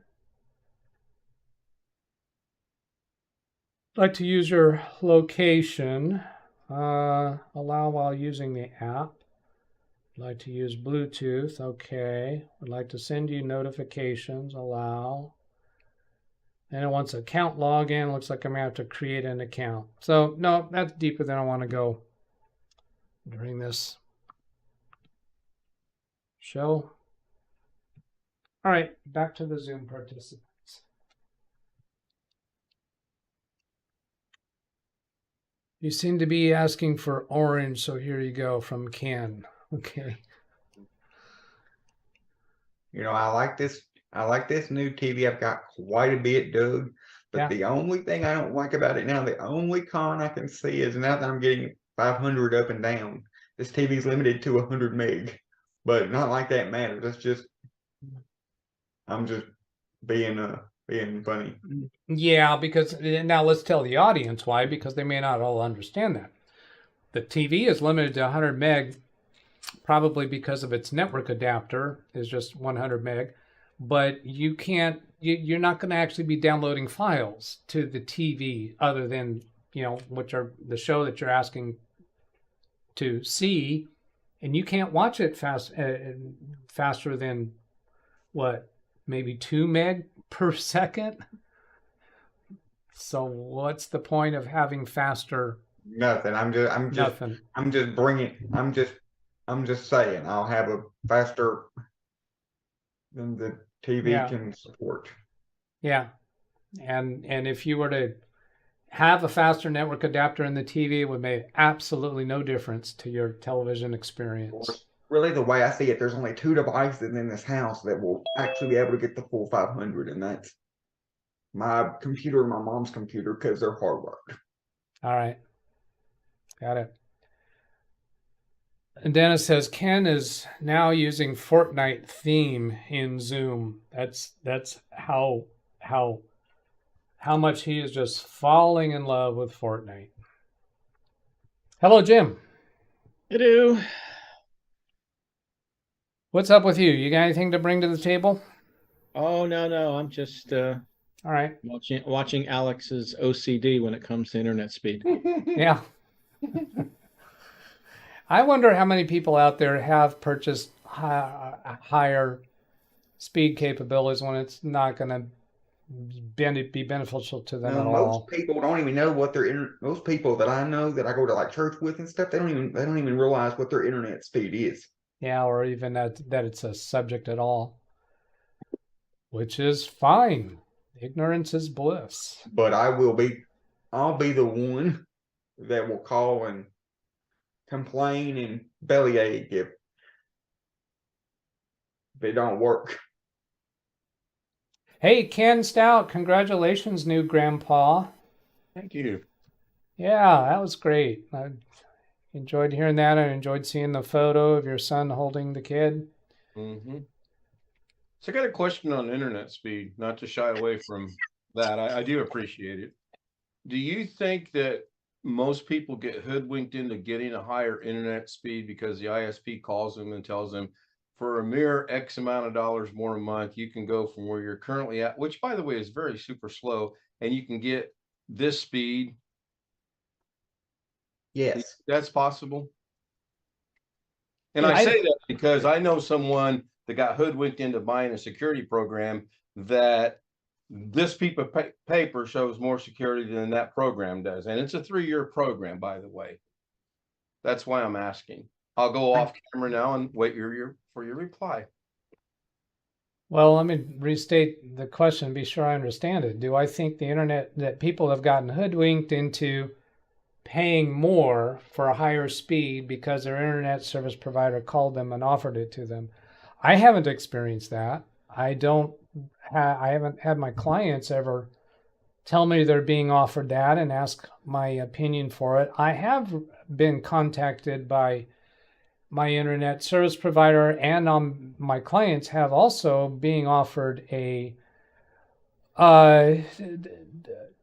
upgrade to a new router, for instance. And it appears that the internet service provider is wanting all their equipment to be up to the new level, but they've always been free. They've not been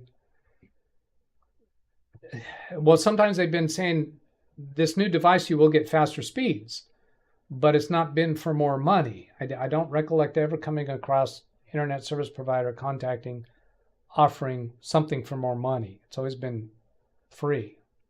I will say that I think people get hoodwinked into thinking they need a faster speed.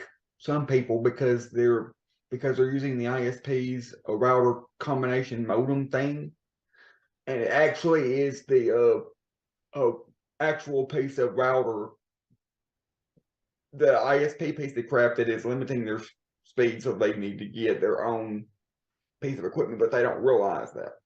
Yeah, I've had occasions where I've called Comcast to see about getting higher speed, what's available, and when they realize what router I have, they tell me that you can get a higher speed just by swapping out for a replacement router because the speed's already higher in your neighborhood. It's just that you have an older router and it's not capable. So I go swap out their router and now I've got higher speeds. I've been through that with Comcast.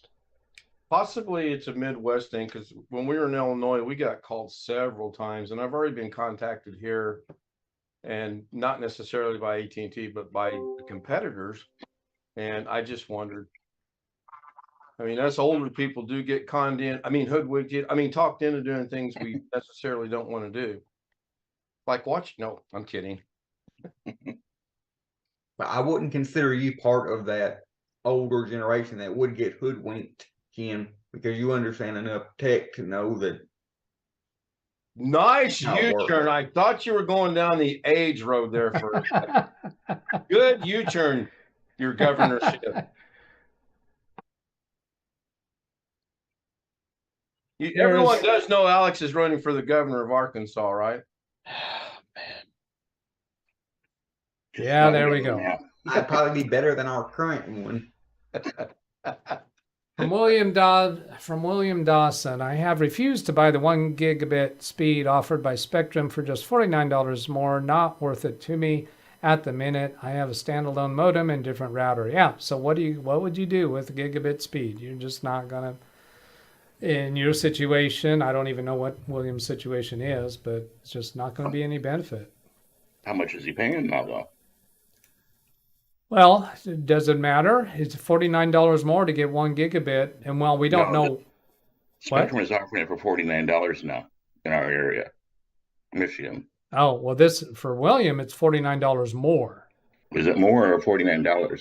He says for just, his wording here says more. For just $49 more dollars. And ours is $49. Your total cost is $49? Yeah, I don't have Spectrum, but they call daily and weekly and hourly.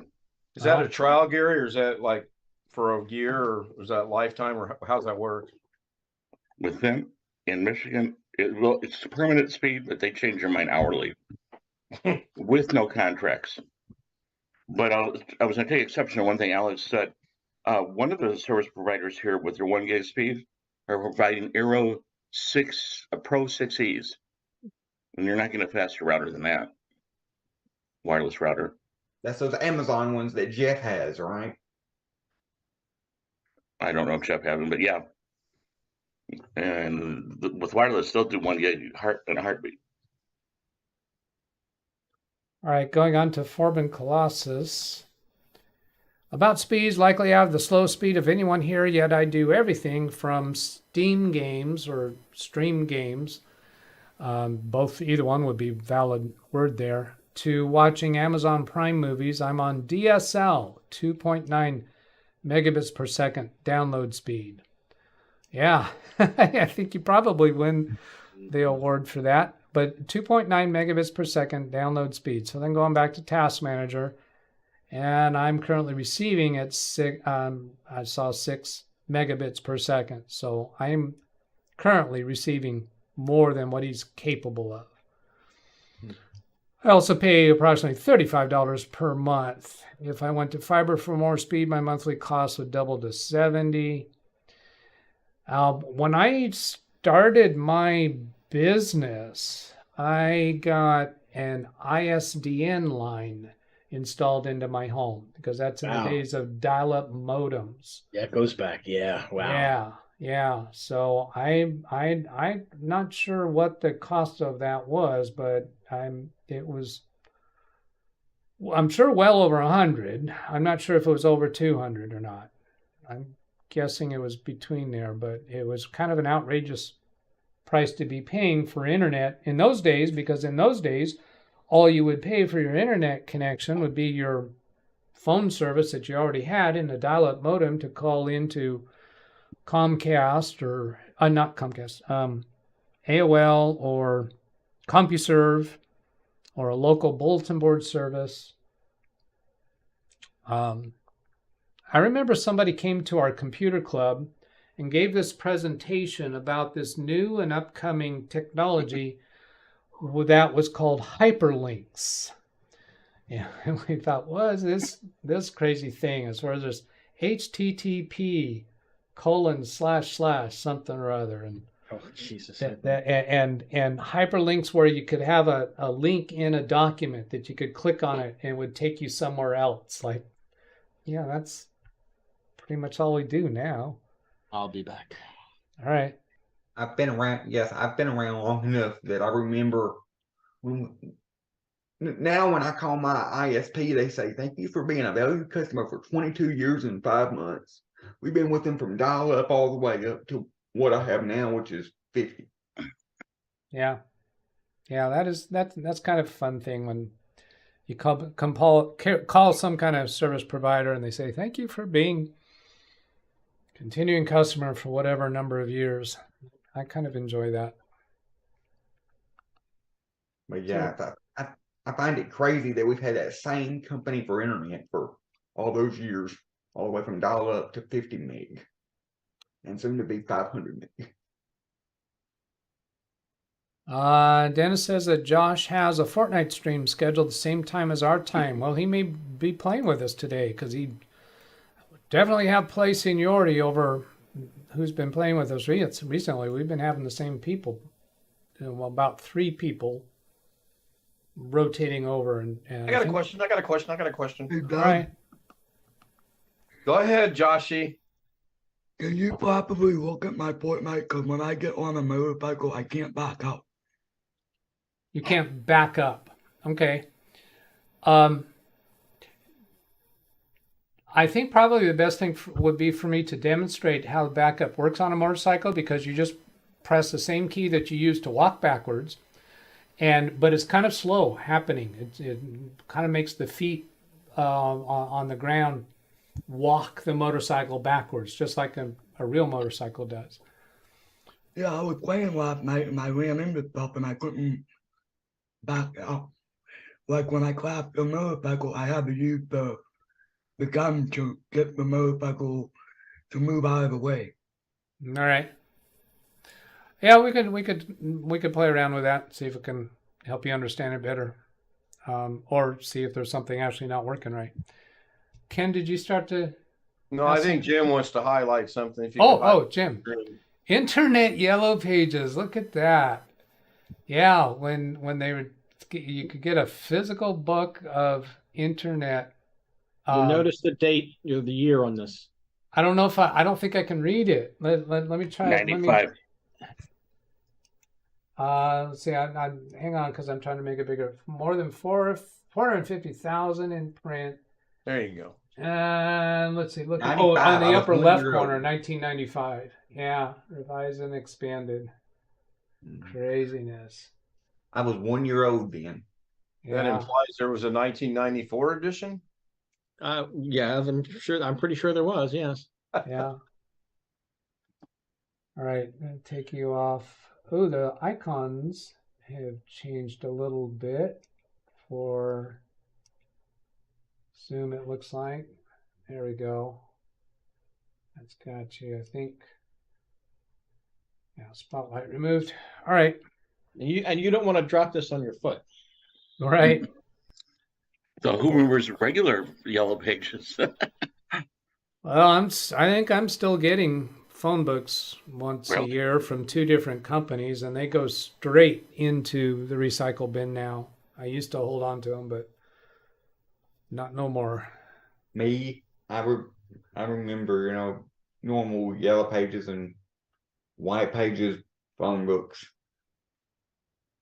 I don't think we've had one in 10 years, literally. Especially when I had a phone for 10 years.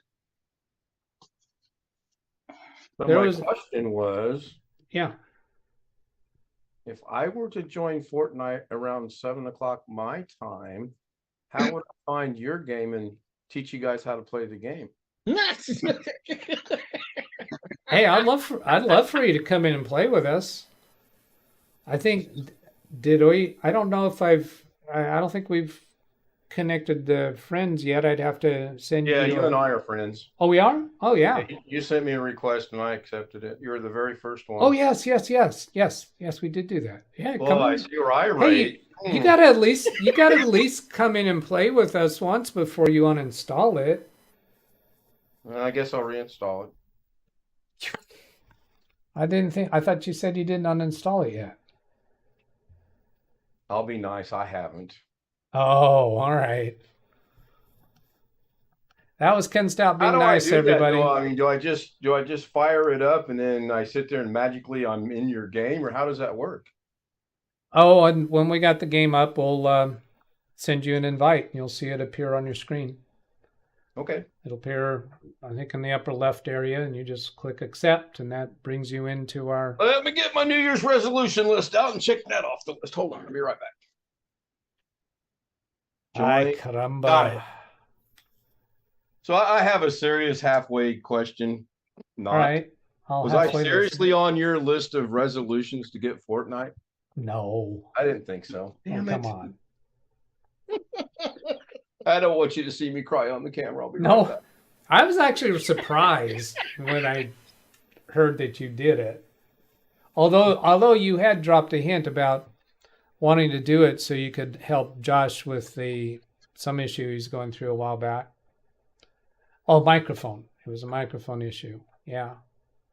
Yeah, not We just all know Josh, Doug but only has anyone one else. New Year's resolution, and that is to get more people on his YouTube, so we can get more people on Zoom, so we can connect to more people's computers and get more money from YouTube. And that's one resolution. Talking about Doug or me? Doug. He was talking about me. All right. Yeah, I was going to say, I do have a resolution. I'd like to be at 400 subs this time next year. Well, before the year's out. And I want to get 20 to 25 on Zoom at least once. Other than that, I'm okay. I'm not really much on New Year's resolutions, but all through the year for many years, I'm always looking for what do I want to improve in my life or what I'm doing, and one of the things that I wanted to improve on, I know how to tell how long ago this was. I'll tell you exactly when I started pursuing this one. Let's see, let's come over here and see I'll bring this up on screen in a moment. My last Windows Daily was 130. So 130 episodes ago, I wanted to figure out a way to be able to be regular on live streams and in an easier to continue format with trying to be responding to people's actual questions and issues. So that was that. Now coming back here to the chat room. William, I have 325 megabits per second down, 11.6 up speeds according to internet speed tests with telephone, television, internet service on Spectrum. Used to be Bright House. Bright House is a ISP name, isn't it? Yep. On Spectrum. Oh, was that the old name for Spectrum, or was that a different? Roadrunner turned into Time Warner, and then Time Warner turned into Spectrum. Oh, okay. Bright House first, then Spectrum. So when he's saying Spectrum, that Spectrum's name used to be Bright House, not that his service used to be Bright House, and now he's with the competitor Spectrum. Nope. That's the name change. Okay. Screeching from the modem if you didn't have it muted. Oh yeah, the screeching from modems. That's that would be something you'd dream about. Book is a collector's item. That would be that Internet Yellow Pages book. Zavi Minor. In 1997, I was connected to the internet via IBM, AT&T with a modem and paid $30 per month. So that sounds like it was because you did pay an internet service that you're going to connect to. And that wasn't CompuServe or AOL, but rather AT&T internet service that you would dial up. If I'm understanding that right. I can't wait until we can generate our own electricity and we can grow our own food and all that. Well, I can't wait until we can figure out a way to generate our own internet, not have to connect to somebody else's server somewhere. Generate our own internet, not connect to somebody else's server. Okay. Huh. Implant. I'm just trying to be funny. Oh, Implants. implants. Okay. Well, how about intranet? You can create your own internet with web pages without being connected to the outside internet. We can do Oh, that yeah, I now. know that, but what I mean is still be able to be connected to the outside internet, but not have to rely on another company to get there. Okay, so not having to pay a service and or a company. So that'd be like free wireless internet to everybody without any service providers, without having to sign up to any service provider. Is that it? Something like that, I guess. I was just throwing Yeah. that out there. Yeah. Something like the service would be provided by cell tower type of infrastructure that you didn't have to pay a subscription to. It was just available to everybody. A boy can dream. He's testing his platform for when he runs for governor. Yeah. Hey, you probably get lots of votes with that kind of promise. Forbin Colossus says, I'm building a new Windows 10 desktop with an i9 12900K. Is it advisable to use separate drives for the OS and personal data? No, I don't routinely do that or recommend it. But what I do routinely advise and recommend is backups, image backups for your boot drive at least, and data backups. But if it's all on one drive, what I'm doing on my computers, all of my computers have whatever data storage they need is on the same drive as the boot drive, and they're all backed up as image files. Now, a little bit of exception to that is Big Beast Build has multiple drives in it, and one of them I store copies of my YouTube videos, the videos that are recorded and uploaded, but I'm not concerned about backing that up. So that's on a separate drive. And then also one of the extra drives that are installed in both Big Beast and Baby Beast, they both have separate drives installed for storing the backup images. Now that's not a technique that I do in clients' offices where we want to be able to take backups off site. I'm not taking backups off site for my computers, but what I am doing for my computers to provide off-site backup is OneDrive. So that's in the cloud. So the question here, though, is it advisable to use separate drives? No, I don't care for doing that. There may be certain circumstances where I would do it, but There used to be certain circumstances Yes. where you would do it. used to be more. Like for example, you would use a small, solid state drive. Right. Back when they were still a bit pricey, you used a small solid state drive for the OS, and then like if you're a gamer, all your games would go on a spinning drive. Because it's a lot cheaper to buy a 4 terabyte spinning drive than it is a 4 terabyte SSD. Right. That would be a reason why you would have separate drives if you have a lot of freaking data to deal with. And at the time, the cost of the SSD was prohibitive for that same size. These days, a 2 terabyte drive for silicone power is like $120. It's an NVMe drive. Yeah. Now, if somebody were building a computer on a very, very tight budget, I could see them choosing to get the least expensive SSD that they could for their boot drive and put the rest on a second drive. But that would have to be a person who is technically minded enough to understand what they're doing and cover all their bases. But I think that for anybody who is a computer enthusiast to the point of building their own computer, I'm hard pressed to imagine the price difference between whatever the smallest SSD you could get. I don't know if you even can get 128 gigabytes anymore. The price difference between that and 1 terabyte. You can, and it's about $20 for a 120. All right. Which these days makes no sense. Yeah, unless the person's on a really tight budget. And if so, I wouldn't dog them for that.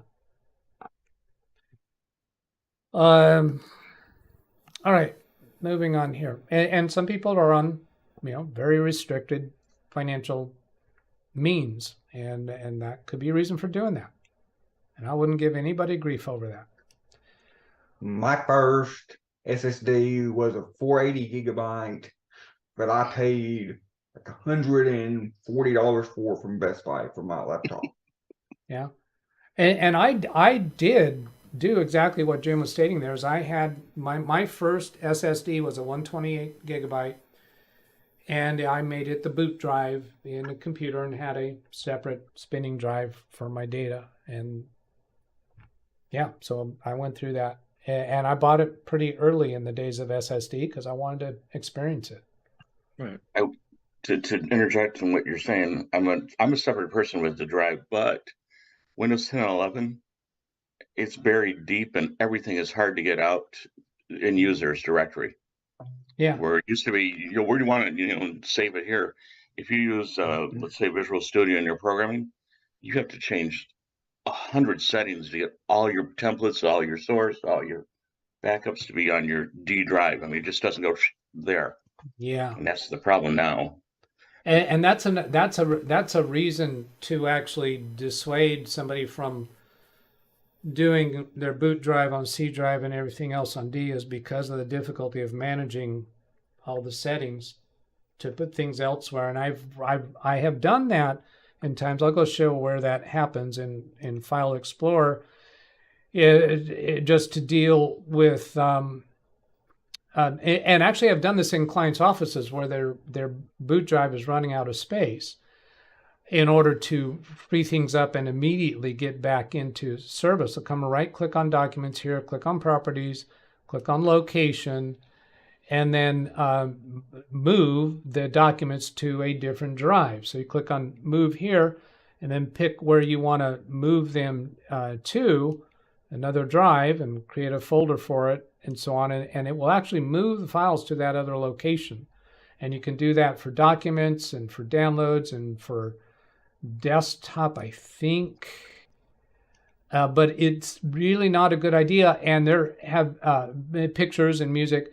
There was a time when Windows Update caused a lot of people lost data where they had relocated those profile folders, and a Windows Update didn't properly accommodate for the possibility that some people had relocated them in a certain way that was not quite the standard way to do it. I don't remember quite the details of it, but people actually lost data.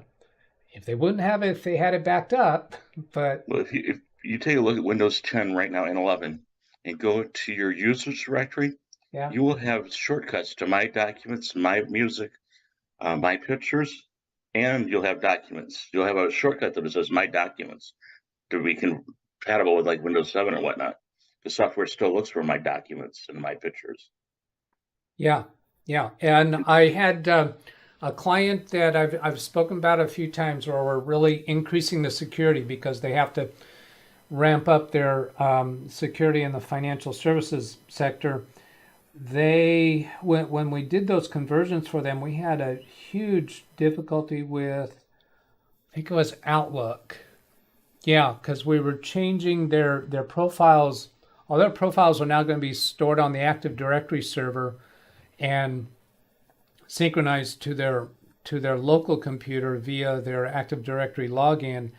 But Outlook kept looking to the wrong location for their OST files. Should have been, right. Yeah, and we had to go make a few adjustments in registry, and I think some adjustments in policies to get that fixed up. It was messy. Now, and I think that one that I was describing was with the Windows Update, people lost files. I think OneDrive was also involved because OneDrive also customizes where those profile folders are stored. That is correct. Yeah. And sometimes that gets messy. Customer doesn't have Exchange, they just have Outlook with an independent email? They have it is Exchange. It's Microsoft 365 and an Exchange, and it's not directly with Microsoft. It's from a MSP third party? Yes. I'm not quite sure how to describe. On-premise Exchange They have an on-premise Exchange server. No, it's not on premise. That's what he just said. Doug is talking, Alex.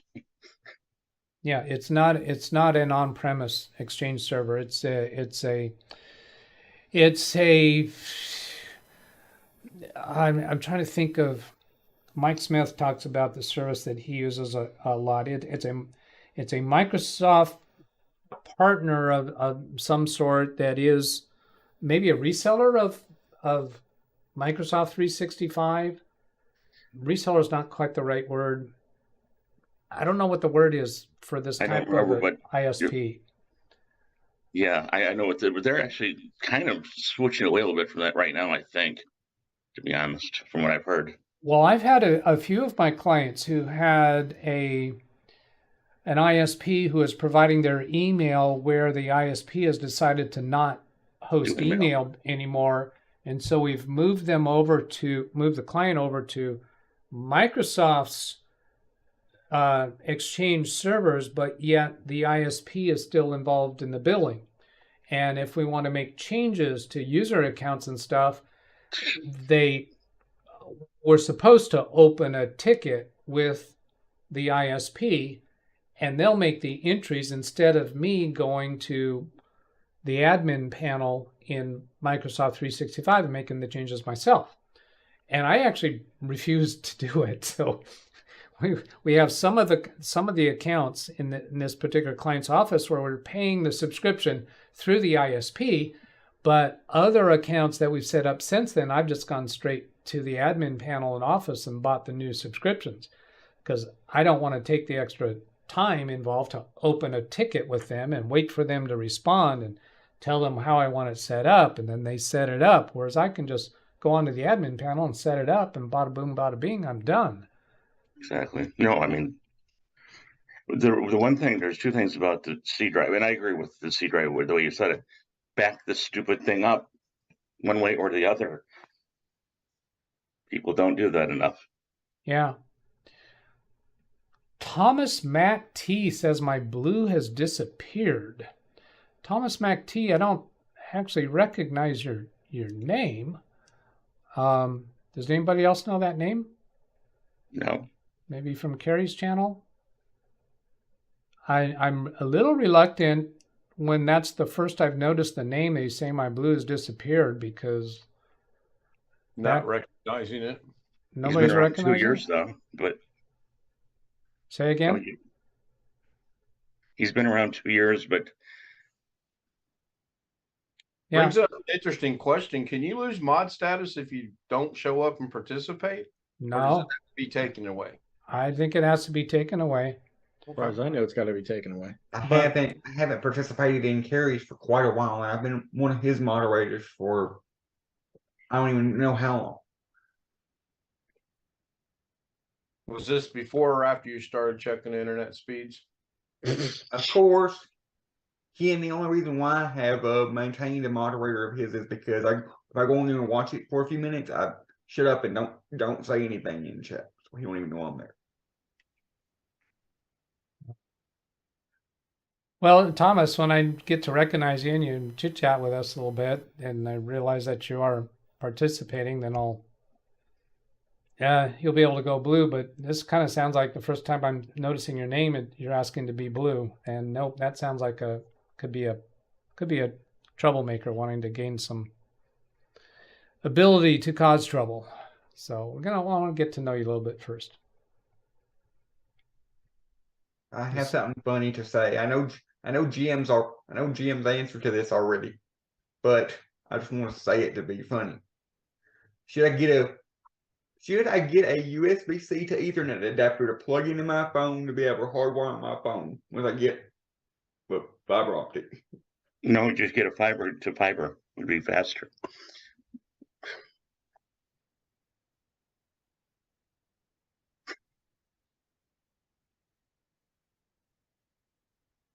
Yeah, I don't know if a response is I know there's forthcoming. absolutely no point to that whatsoever.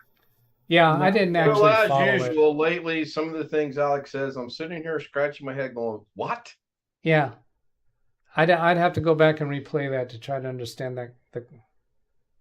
question. You I can't didn't figure get out how it. to write a loop to speed test continuously.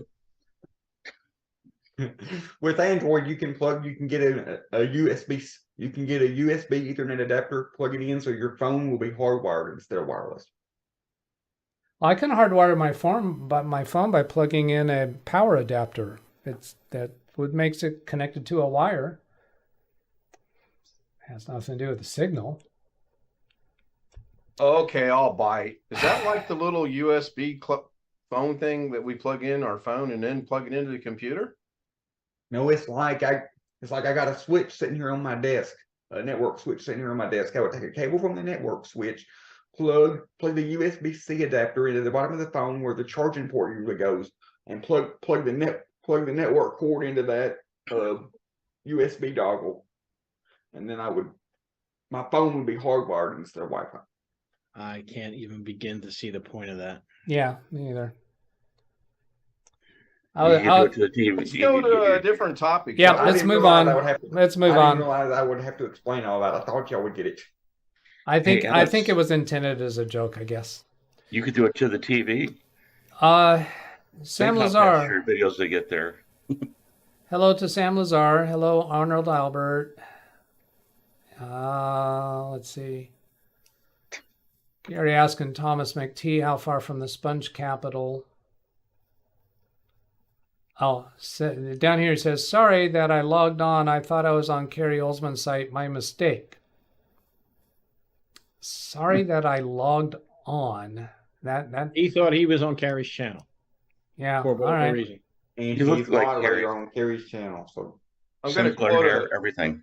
I'm going to quote a Beatles tune here. Number 9, number 9, number 9. Too cultural, I think, for Ken.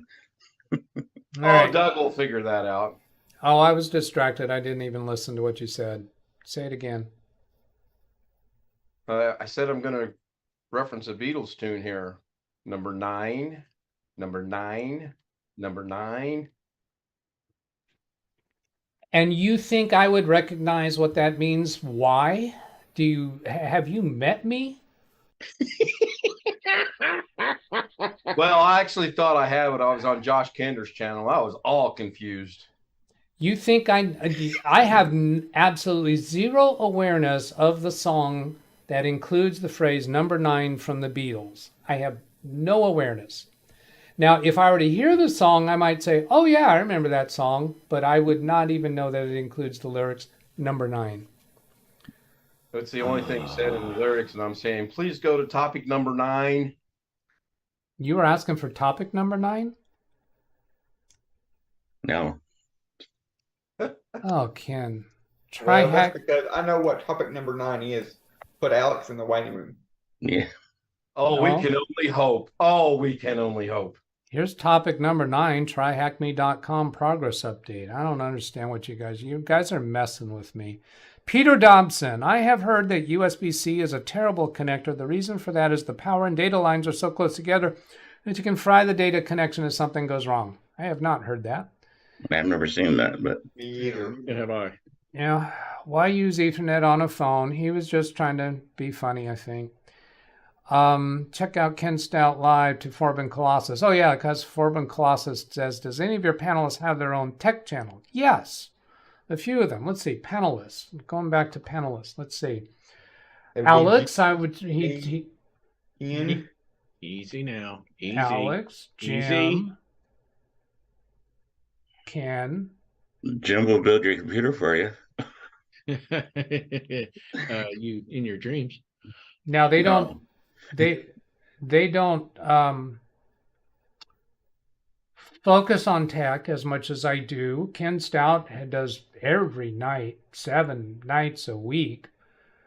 These guys that are on screen right now and many, many others show up, and they span the conversations beyond tech, and have become, I think, pretty good friends. Now, let's go on. Zvi, separating the operating system and data is good, saves the time of restoring. Also, you have to back up both second time. The that can be, I think, considered either way, because I've come across computers where one drive is being backed up and the other one is overlooked. Save the time of restoring. How often are you having to restore that's a concern?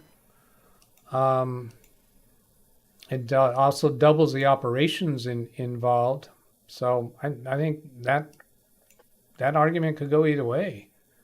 Doug, have you ever thought about saving your Macrium Reflect backups in the cloud? I would say yes, I've thought about it, but I'm just not that attracted to doing it. It takes a long time for a backup, for a full image backup to upload to the cloud. And I can do a full image backup so much quicker, and I do them routinely. I just don't see a benefit to it. Now, I do use Macrium Reflect for several of my clients, and I've actually had, not Macrium, I didn't mean to say that, Magnus Box for cloud backup. And when you don't do full backups with it, you start out with an initial backup, and then after that, everything is just adding to it. You never go refresh the full backup because it's just constantly adding to the backup that they have. And they provide a free license for that for 2 of my own computers. And before I got the Big Beast build, I had that running, and I just haven't bothered setting it up again on Big Beast build, which I should do. I've heard of Carbonite. They do it's something similar, or Backblaze, something. Yeah, I've heard of that, and I did come across clients who were using Carbonite, and there's a couple other products similar to it. And when I came across them, when I looked into it, I discovered they had set it up wrong, and it wasn't working the way they thought it was working. It wasn't backing up the things that were important to them. Back in the days when those were kind of new products. Coming back here to chat, telling you all of 10 seconds makes me realize, we're at 2 minutes. So you might have been saying that. I don't even have timestamps turned on. Yeah, it's 12:57. I don't know what that was in reference to. Catherine, it's an Oko-Yono. Is it Oko-Ono reference? I recognize the name Oko-Ono, and I watched a documentary of John's life, or she was there too, but I don't retain anything in the music world because it's just not enough of an interest to me. Ken Stout, not messing with you, I have an interest in how the Hack Me is going. Oh, okay, great. Carrie asked that people who like him to log on to your site. Yes, he did. Thank you. And let's see, it worked better than I thought. We'll be a new member from now on. Well, that's good. You know what? Okay, that's enough, Thomas. I'm going to go ahead and turn you blue. See, that wasn't hard. And thank you for coming to check us out. This is the Saturday show. This is kind of the way the Saturday shows go. But I want more connecting remotely to people's computers and trying to fix whatever needs fixing or what they need help with, and like to get more people coming into Zoom. Particularly to discuss their technical issues. Love to have more of that.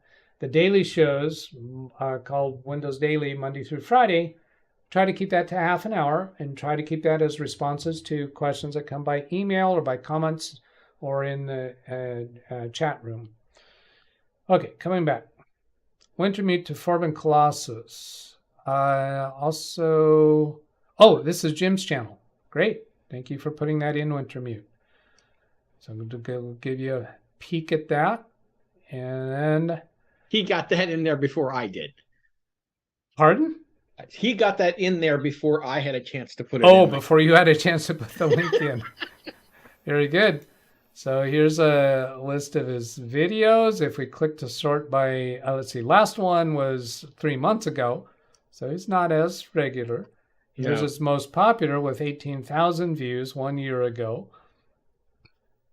And then there's a 13,000 views. And then on his lives, 2 months ago was a live upgrading a CPU in an older system. He's appearing to us in Zoom session right now from his lab or workshop or basement, whichever you Man call it. cave, dungeon, whatever you want to call it. Dungeon. I Actually, thought with his most popular video would have been Josh's build. well, let's go show Josh's build. Let's see. Here's Ken Stout community build for Josh. 9 months ago is 310 views, as it shows him building the computer that Josh Kinder, who is no longer on screen in Zoom, that he's using. The community got together to purchase the parts and provide Josh with a new computer, which was a wonderfully generous thing that they did. Now, come back to chat. Where are we? Okoyono. Okoyono. That's the name, right? The right pronunciation. Yoko Ono. Ono. Yes. Yeah. John Lennon's Japanese wife who can't sing a single song. Yeah. Let's see. You and Carrie do favor. It worked better than I thought. We'll be a member from now on. Chris, engine number 9 coming down the railroad. How much further back did she get off old brown suitcase that she carried? I've looked for it everywhere. Most of you would have probably read that off in the tune of the song, but I don't know the tune of the song. So country song, Yoko Ono. That's a better spelling. Yeah, Yoko Ono. So I got a topic. I don't know if you can do it remotely or not. I have one monitor that keeps kind of blinking in and out, flickering, doing weird things. Is that something you could look at remotely, or am I just going to be stuck on an island in Fresno, California? You lost me at Island. I got to go. See you guys tonight. Hey, Doug, I'm having trouble connecting to the internet. Would you log into my computer and fix it?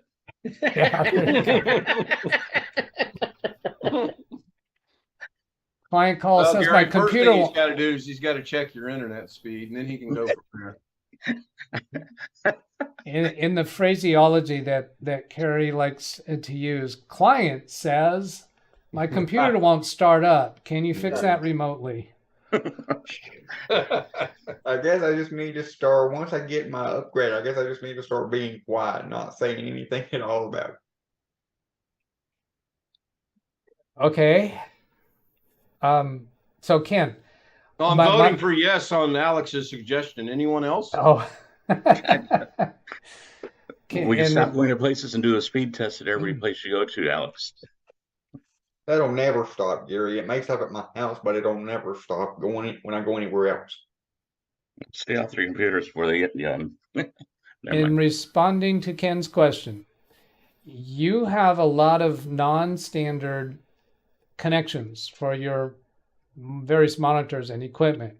And I think the last time we talked about it, I came to understand there's even more there, where you've got connections, wires going from your computer to a monitor, but there's other devices or connectors or adapters in between. Did I understand that correctly? No. No? I have a graphics card that's got 4 ports on it, 2 HDMI and 2 of the other ones. So I have to convert the other ones to the HDMI so I can plug the HDMI cables into the monitors. Okay. So why, by the way, say that last part again? The ones that are being converted work fine with no issues. It's my old Sanyo TV that has the issues. Sanyo TV that has the issues. So it's using an HDMI port on your graphics adapter? Yes. Okay. And it's an HDMI cable that goes straight to an HDMI port on the TV? Yes. Okay. And have you tried swapping HDMI cables? Sorta. What does that mean? That's in between yes and no, but I've not. Yeah, for the most part, I have. I have cables. Should I try different cables? Yes. Be right back. No, let's talk some more. Um, uh, Doug, you was mixing up me and Ken. Oh, was that Because it? I'm the one that has all the funky Oh, you have connections, or I other. did. Okay. I took out the splitter, so now I've just got one HDMI cable going directly from my computer to the TV, and I've got one going from the capture card output to the TV, so I can record stuff like my All right. VCR for. Let me go catch up over here some more. Ryan to Ken, I caught your live video the other day. Thank you for making me a moderator. Forwin Colossus says there's a commercial push to sell the cloud as some magical, carefree place to do your work. My workplace replaced the client Office version 365 and OneDrive. I hate them. Replace the client Office version with 365 and OneDrive.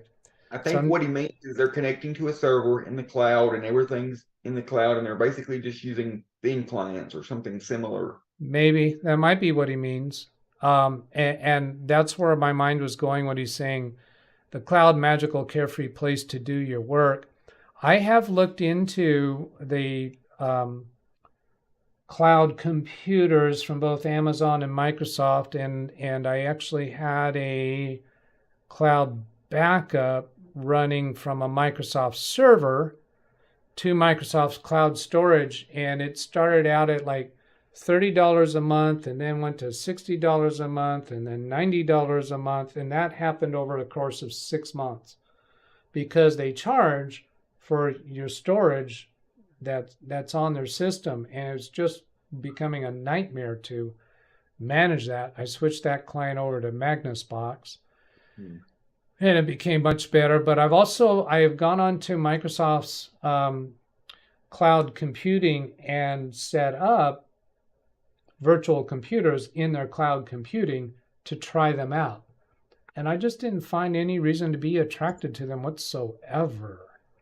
My service I use for our website, for my dad's website, Yeah. extra storage for his website on their server, it's $1 per gigabyte. Yeah. Per month. Per month? Was that per month?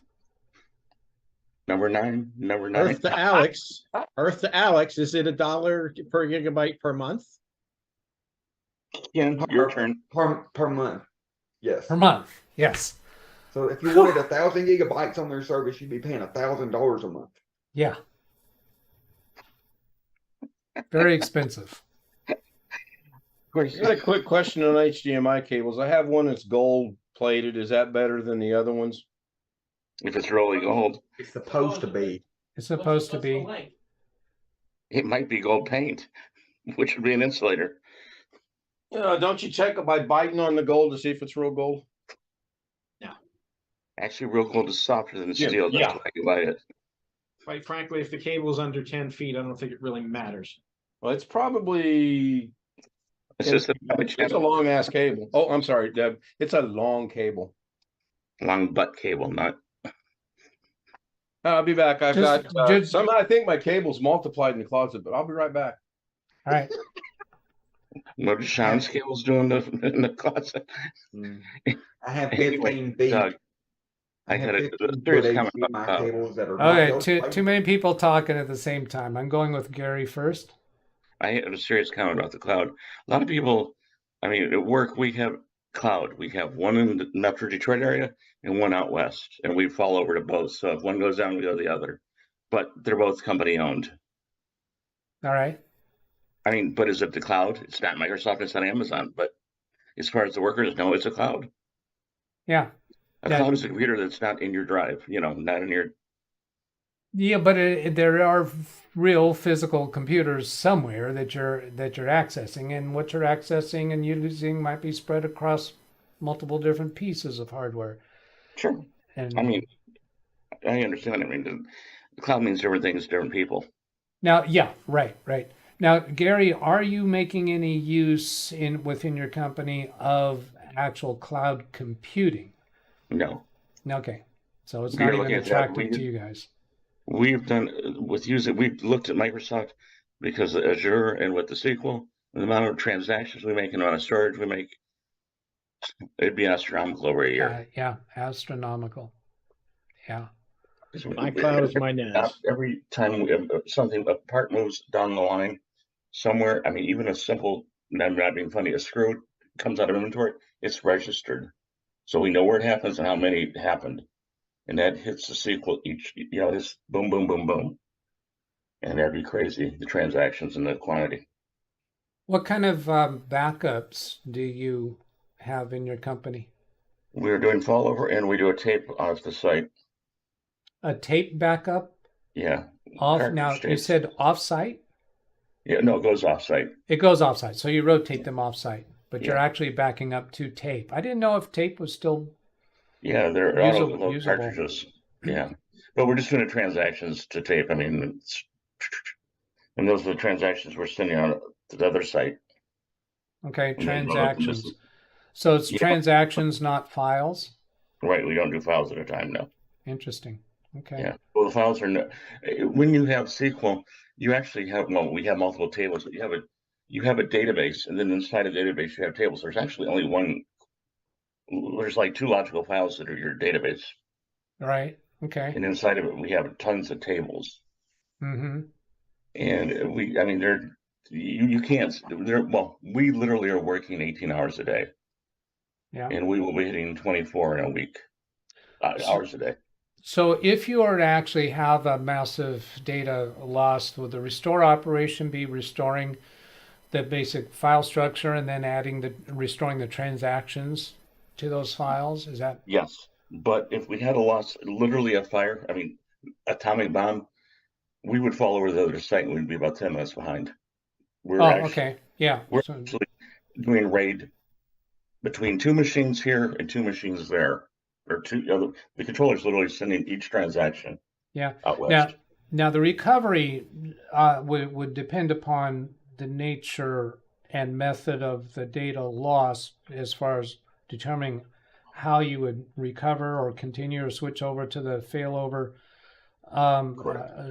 site. So are those processes based upon if problem A happens, then here's our recovery plan. If problem B happens, here's our recovery plan. Is that all written out and devised in advance of how you would handle different types of failures? Okay. Short answer, yes. Long answer, yes, and yes. Yeah. And anything that's changed. Matter of fact, we were talking last night in Ken's Zoom. I was commenting because I get in the mindset even here with, put another drive, stop dealing with it. You as a tech could not say, I'm going to grab something off of so-and-so's website and get onto Alex's computer and check it because it hasn't been vetted by the company yet. So one of our IT people cannot say, I'm going to get on the accounting person's computer with this software. That's not allowed. So every procedure we do is documented, and how our recovery is documented also. Yeah. Fall over. If you look at a cable someplace, it's documented where that goes, and you can find it in seconds. It's not a weekly process to look for it. Yeah. Now the other, let's see, when was that? I think it was when I was on the show with Carrie. New Year's, we got to talking about corporate IT, and Mara chimed in about that when I was saying that it was, I think I probably made some comment about boring or tedious or something like that, because just you describing those those procedures and processes, that's just an environment that would drive me batty. I like it's a different mindset. It's a different personality type. If a client calls me with a problem, I like figuring it out on the fly and using what I know. If I had to turn to a procedures manual, here's what to do in case A and case B. That's not the type of IT I want to do. Well, you're 100% correct, but let me change. I'm not changing what you're saying. If somebody calls you and says they can't print, you obviously use your knowledge, but I'm talking more of a catastrophe. Yeah. Joke, not printing is some knowledge, but Again, though, you can't just go willy-nilly on a machine with software you found on the internet yesterday. That's what I meant. But procedures for backup, procedures for doing this, procedures for what he can do, or a new machine, or how you do something. I mean, we have a time. If you can't fix it in an hour, depending on where they're at, they'll have a machine as a backup there, and we'll have service the next day. Yeah. And you think about it, if you pay 4 years for service and a laptop and another, just a laptop you're going to change out, that's not that much an hour when you talk about it as a tool. Oh, true. Oh, true. I mean, these are tools. These are not toys. These are not go to the website and look at Walmart at lunchtime. This is your wrench at work. And that's something that small business, my clients, don't understand as well as they should and ought to, is the amount of money when they see a price that I might be charging them for a computer purchase and setup for an employee. They look at that number, their perception of that expense is just totally separate and divorced from the amount of money that they're spending paying that employee to be doing that job. To have a good tool that the user is not getting frustrated with is more valuable than a lot of small business people realize.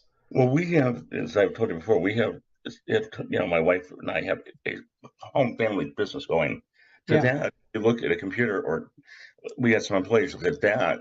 You go, wait a minute, I just bought 10 computers at $2,000 a computer. That can be a hell of a darn payment, a heck of a darn payment on a car. Right. But when you say you got 5,000 users at work, you start looking at 4 years. That's dimes an hour. I mean, would you give them a new pencil every couple hours if it made them happy? Yes. So why wouldn't you give them a good drill press that worked for 4 years? We don't use drill presses, but you understand the concept. Sure. I'm with you. And that's where with the company, but even small, it's a tool, and if the tool works and I don't mean makes them happy, but makes the job easy.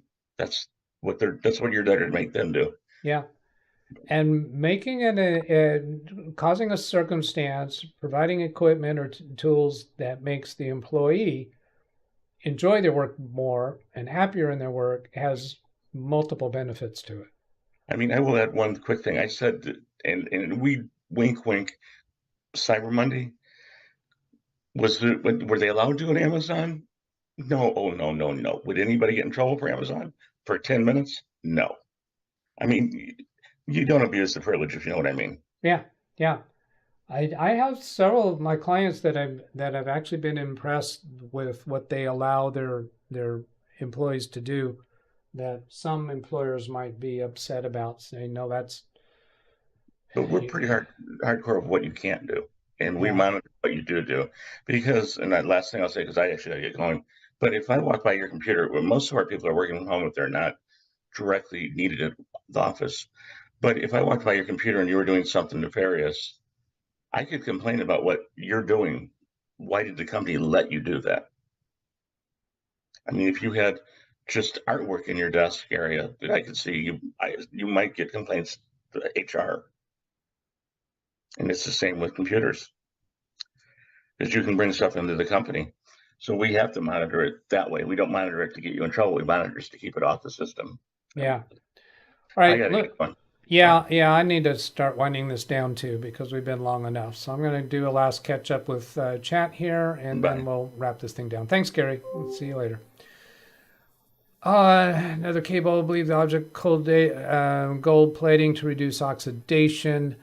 Possibly marketing gimmick. Jeff, tape is still widely used method for backing up large quantities of data because it's cost effective. Yeah, I did not know. So I'm glad to have that answer. But I won't be implementing it for my clients because backup to external drive is not all that expensive for us. Foreman Claw says to the consumer, is there any advantage to cloud computing? No, there is not. Companies pitch the cloud as a benefit, but their hidden agenda is to sneaky force a subscription model. Yeah, exactly. Lomdog, Kent Stout Live happens. I've had cables hook up to TV stuff. Nobody bothers them. Then all of a sudden, DVD player starts to act a little squirrely. Skipping. VGA cable skipping. A lot of failover testing of the company I worked for. Ken, do you wish to get together before 7 and attempt to make me smart? We might do that. All right. I think it's time to shut down. So who do I have left here? I have Ken, Jim, and Alex. I'll ask you to say goodbye to the... Oh, well, actually, Alex, I cut you off earlier, didn't I? Did you have something else you needed to talk about? I was just saying that I use these new cables that I have for my TV. Yeah. They're 15 feet long and not gold plated, and I haven't had a problem. Yeah. Well, I've got all of my HDMI cables are really, really long. And they're working okay. So, yeah, I'll ask you in Zoom to say goodbye to the audience, please. Goodbye to the audience, please. Good night, John Boy. Yeah, what did you expect, Doug? Knew that was coming. Yeah, I did. End meeting for all. Goodbye. They're gone. There's my email address if you want to send an email for a question, or if you would like to do a video with me where we're trying to resolve a problem you're having with your computer. That's really what I want to be doing more of on this channel. Other than that, I hope this has been useful. Have a great day, everybody. Catch you later. Goodbye.